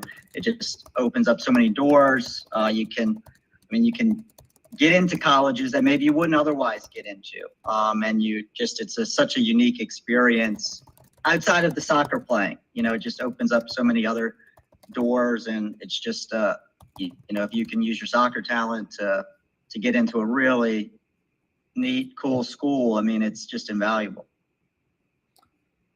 Oh, I agree. And I say this, and Quinn can give his 2 cents, but my college coach is going to come to my wedding. My previous girlfriend, longtime girlfriend, was on the women's soccer team. And, it had a big role for me too. And Quinn's girlfriend was on the soccer team. So it's a whole thing. Anyways, in saying that, Jacob, what I want to do is kind of address what your father mentioned, which is how do we take the next steps and what do we do from here? Is that okay? Yeah. Okay. So your son, when we look at people like your son, I'm going to share my screen. We put them in a category. We go, how do coaches see his video and how good is he as a soccer player? So those are kind of 2 formats. You had mentioned, and I kind of could hear it in your tone of voice, that it was a lot of together, editing, circles, everything else. So obviously you saw not only is that my job, I want to do it because I do it specifically. The first thing is your son, I'm going to go through how college coaches see the video, because you guys sent quite a few emails and got some responses, and good responses, it sounds like, is this page is fine. It's clearly like a template. This is really important because college coaches have to judge you somehow, right? Because they're not on the phone with you typically. And I'd like this to just look a little nicer, and I want to self-interview. Your son, I'm talking to him on the phone right now, and I also see him as a player. As a player, he looks like a little cocky number 10. And that's not really his personality. He's a really nice kid. I'm talking to him. He's got a great smile. He's genuine. And that's good. We call it like Quinn. If you meet Quinn, I'll have him share his camera in a minute. Quinn, who I've played with since he was little, because we happen to grow up in the same area. I'm probably 15 years older than he is now, or 10 years older. But he was very similar. He's got this swagger about him that's I'm really good. And he is really good. but he's a really nice kid. It's not the same thing. So we need a self-interview. Now, that's number one. Number two is the video itself. So that's that piece. This Sporting Kansas City, MLS Next. Look, this is the next piece. When your son is of this age and you guys are sending emails so you kind of know, you take advantage of it. When he goes to a camp as a freshman, it means something. When he goes to camp as a junior, to your point, of course you're the best one. You're supposed to be. Everyone else sucks sometimes. Or they'll put him in a different category, right? They'll put him with the other good kids. So, but as a freshman, if you're the best kid and he is your Quinn or Jacob, you're a good soccer player for your age, you want to leverage it because it goes away in about a year where you're just a normal kid. So you're an exceptional youth player today. So we want to take advantage of that. So that's when you're talking about how do we follow up. So here's the next stage as I see it in terms of following up and what do we need to do. So the first thing is, you do have a good video. It's way too long. We got to split it into almost 3 different videos. And college coaches never watched anything probably after around this point. So all this video is great and should be used and needs to be on Instagram. It needs to be on Twitter. It needs to be followed up with. And the good news is tomorrow, if I say to you, hey, we need more video, I have it. No big deal. As time goes on, and your father, I think, will understand this, they don't want highlights eventually. They just want every touch videos. That meaning they want a full game video that they would normally watch, but they don't have the time to. So we cut it down for them. Does that make sense? And that's kind of what this is a little bit like Sporting. These every clip or every best clip against Sporting. We're just going to put your whole thing. And if you weren't a good player, we can't do this, to be honest. I can't work with players because, or we have to adjust who we're aiming for because there is a college team kind of for not every player, but your father will tell you there's low level teams and very high level teams. But for you, and that leads me kind of to the problem we have. I'm going to share this, but I want to show you my face. Look, I think your son's a Division I soccer player. So the problem with that is there's a lot of good ones. His current grades need to improve as you go into high school, Mr. Jacob. If you don't get a 3.5, you're limiting your chances to play D1 soccer by like 80%. So you need A's and B's, A's and B's. If you get A's and B's, everything's on the table. You don't need AP or anything crazy, but you need A's and B's. And obviously between your father and I went and played pro soccer after college. I went back to school to get my master's. And Quinn just finished his master's and he's trying to play pro. I will tell all my students education first, but your son loves soccer. So that's the carrot per se in front of his face. So with Jacob, my point is to tell you that we have to keep your grades up, but you're a D1. I think you're a D1 player. So the problem with me telling you that is now your expectation is here. I want D1 or I'll be upset to a degree. Now your father will also tell you if you have a D1 coach that sucks, then that defeats the purpose. We have to find the coach that you love. But naturally, we want to find the coach that you love that's at the D1 level. So with that, and Quinn had the same issue because when I saw his first video and I got to actually see him live, he was a good soccer player. So with that in mind, we got to fix your current video, and I need a lot more of them. And this goes back to the camps thing and which ones to pick from. So I don't want us going to any camps unless we want to go to the school. But to give you an idea, the kid that committed to Duke went to 7 camps before 10th grade. And that's a huge reason why Duke recruited him. So now it wasn't the only reason. IU wanted him. He's a good player. I could show you his video. To be honest, at your ages, it's not that big of a discrepancy. He was playing IMG, but I can show you the video and your father can give you his own input. But my point is to say camps are important, but we don't want to pick them by random. I want to be specific. So we're going to help you pick the camps. Does that make sense? Okay. Then you guys saw the AI system. So when it comes to replying, not only can we do it faster and easier, but I want your son to what we did with the kid that went to Duke. He was sending an email starting in 8th, 9th grade to the D1 schools every single month, once a month. Just update. Here's a video. Update. No, didn't expect a response. That's how Lindenwood, which is a smaller D1 program, called him, which was completely illegal and not allowed per se. So with that in mind, we want to be mindful of what we're doing. Does that make sense?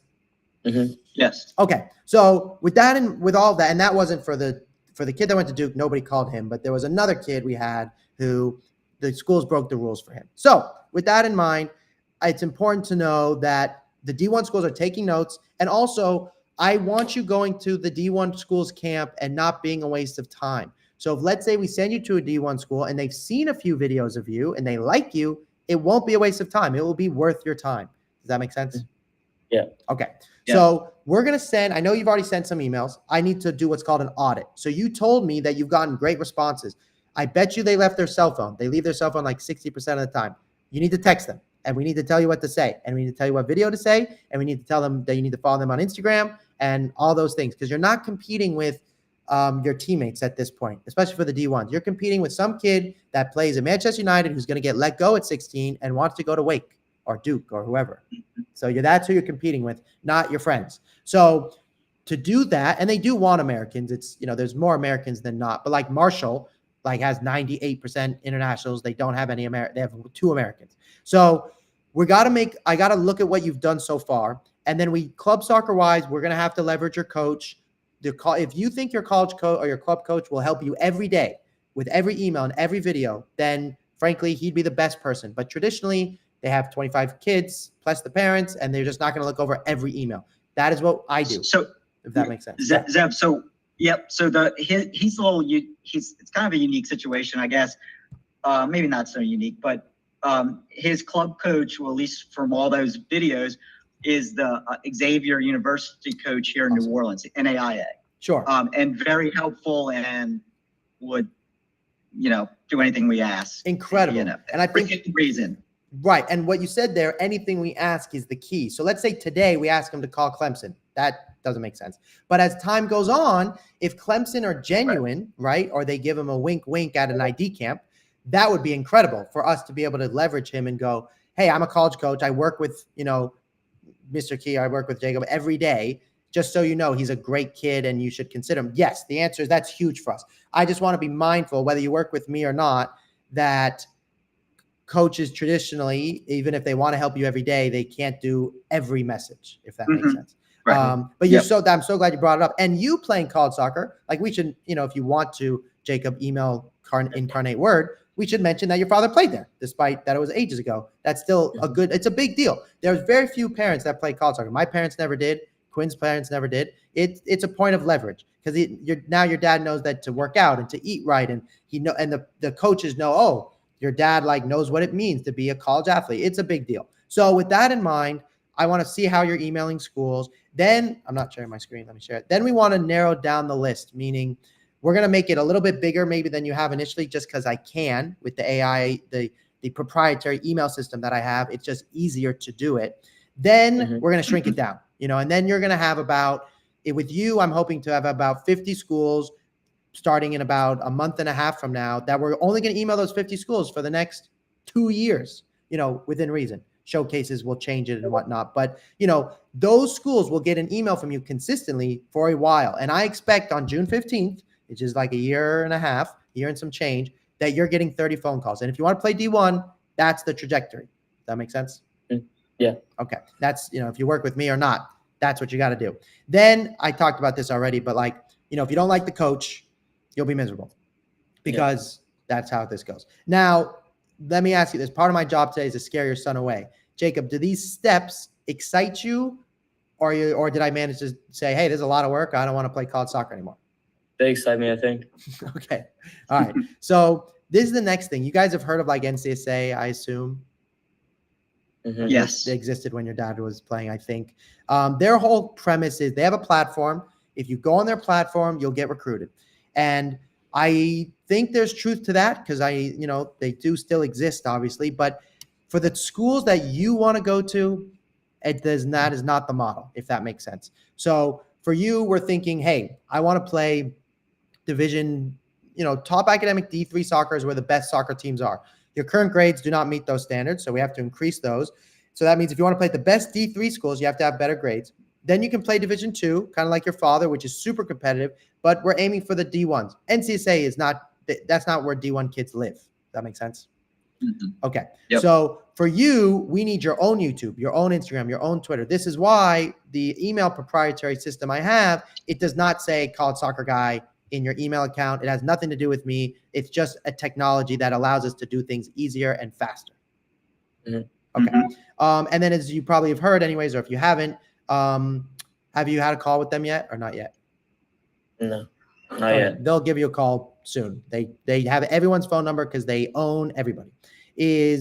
that they basically put you in a contract and they go, look, you're in the contract with us. And if it's not working, too bad. There's no getting out of the contract. And my model is a little bit different. So I want to show you that. And I know you guys kind of saw it in the video, but I want to ask you, Jacob, there's a process that's strenuous. It's a lot of work. And it's a lot of time. So I think my initial question to you right now is this something that, from what you've seen so far, that you think would be helpful? Oh yeah, I think it would be really helpful. Okay. And from your father's perspective, does this make sense so far? And why? I guess it's a little bit, I am aggressive by all standards for sure. Does it make sense, the difference between maybe how it was once upon a time with you or even with me and how it is now? Yeah, definitely. And I have a full-time job. It's it got to delegate, and be efficient. And so it's, if this is what he wants, it's necessary. So let's talk about that delegation term. And Zev, and one thing that, you go through when you're the player going through the recruiting, it's so overwhelming. I just want this to be taken off of his plate for the most part, right? Like, he needs to focus on school, soccer, and then there's other people handling or helping him do all this stuff that is so time consuming and confusing. And, and it's like dating, right? I mean, you're like emotional. Yeah, no, really well said. So Jacob, what do you think would you want to study? Do you have an idea what you want to major in maybe? Not yet. Okay. One of the things that you mentioned undecided, your father mentioned, he's got a full-time job. One of the things we want you to approach this as, and I like the way your father said delegate, is this is a business. Okay. You're the product, your father's the investor, and you have to not only sell yourself, but you can't do everything because you have to be the product, right? You have to go play soccer. So to that end, one of the things that we want to do, and to your father's point, yes, you have to do the work, right? I can't email the schools for you. I can't get on the calls for you. I can't play soccer for you. But the other things that can be done through a robot, aka editing video, aka pressing send, you should not have to do that manually, not in today's day and age with the technology that exists. So, and frankly, I'm the one that created it because I felt the same way and I wish I had it in my own recruiting process. So this is how the next steps work. You're going to get a one-on-one coach plus me. So you won't talk to me every day, but you're going to talk to my coach. My coach is a former college student, a Division I soccer player, kind of like Quinn, who was a former student of mine who's gone through this process and is graduated since. And this is their job. This is what they do. They just help kids play college soccer. They're not also doing 10 other jobs, kind of like a club coach tends to do. But you're also will be talking to me too. The reason I say not every day is because I'm going to go watch a bunch of fall games this year, and I need to look at who needs a 10. Would they fit your position? Should you look at the West Coast, the East Coast? What GPA rules are going to be? What's the NCAA rules? So I'm kind of constantly working for you to figure out like how the new NCAA rules are going to change you. But I need you talking to a coach every day because that's what this takes. Does that make sense? Yeah. Okay. So this is one of the things you're going to see in the contract is you must meet with us every week for the first month. We'll still meet with you more than that and often, but the first month, the analogy I want to give you is you're a good soccer player. You're a boat, you're really fast. You've got all the tricks. You can fly even as a boat. You can go on land, but I want more people to know who you are. And I kind of do like an injection of rocket fuel into your boat to get us into the water and past the big waves. Does that make sense? Yeah. Then here you must talk to us on Discord, on Discord, which is like an app, every week as well. I say every day, but like we're going to give you things we need you to do, small things. Give me your video. I wrote your email for you. Send it to this person. We just need to work together. Does that make sense? Yeah. Okay. Then we got to edit all your videos. So you're going to have a lot more videos for me. High school, maybe. Are you playing high school or no? Oh yeah, I'm playing high school. Okay. High school, there's a lot of good leverage to high school, even though the competition can be bad. It's still useful. So I want it. There's also old videos, but I have quite a bit of good video from you already. And then we're also going to go through game videos. So like your father, I like that he played college soccer, but like you need to get better as a soccer player. So as I was watching some of these clips, there's moments in here where I go, this is really good. There's one clip I made a note of. This one. Okay, this clip is really good. This is like James Maddison, who plays for Tottenham? Mm-hmm. It's James Madison-esque, this one here. This is very good. College coaches love this. You drive. If you ask Quinn, he will have heard the word drive 1,000 times over again. This is epic, right? That's when I say potential Division I soccer player. Then there's other moments where I'm going, I get to see you 5 seconds before, which I like. And I go, look, you've gone at him at pace. This is fantastic. And then you drive again, right? You could have crossed it right away. So I want to tell you that was really good. When you go to the ID camp, do the same thing. At your next game, I would have liked to see a cross because the college coach told us that. Do it so I can get it on video. Does that make sense? So it's game video review to make you get better, but to be honest, it's so you get recruited. Yeah. Okay. All right. So then the last piece is you get the AI system in the drive, and then to work with me, it's a lifetime deal. So we're with you forever. So if you decide you want to play at the next level one day, that's why Quinn is still working with me. He's playing USL 2 now. He wants to play at the pro level. So I'm going to help him play at the pro level, but he did college first. So we're not going to talk about that until you get an offer. So the kid that's going to Duke, we're talking about playing MLS Next Pro and going to USL 2 and going to pro combines, but not until you get to recruited to college. Does that make sense? But we are a lifetime deal. So even when you're in college, if you have to transfer or something happens, we'll still help you. Okay. So here's the last piece.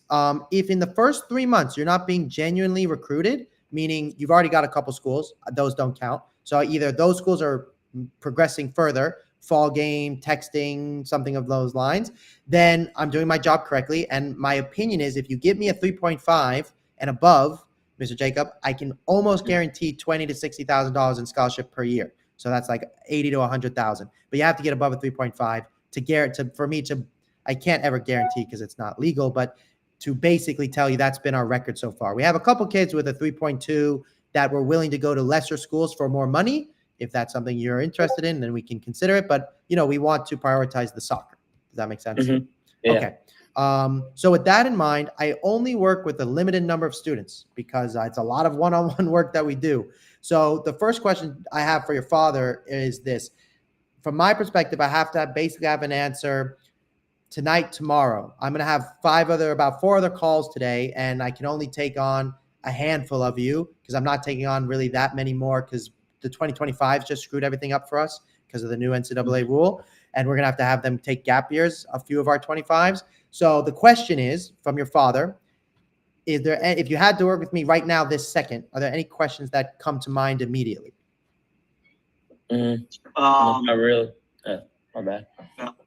No, I mean, not right now. Okay. So that's totally okay. I'm going to send the email over. In the contract, Mr. Jacob, it says the following. Your grades drop below a 3.0, you're fired. You will not be able to work with me.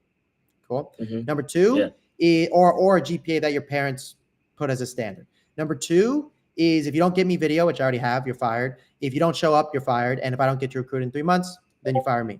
And those are the next steps. The only thing is left kind of is this. If you have a question, just email me via the email that I'm going to send you. You can ask me a question.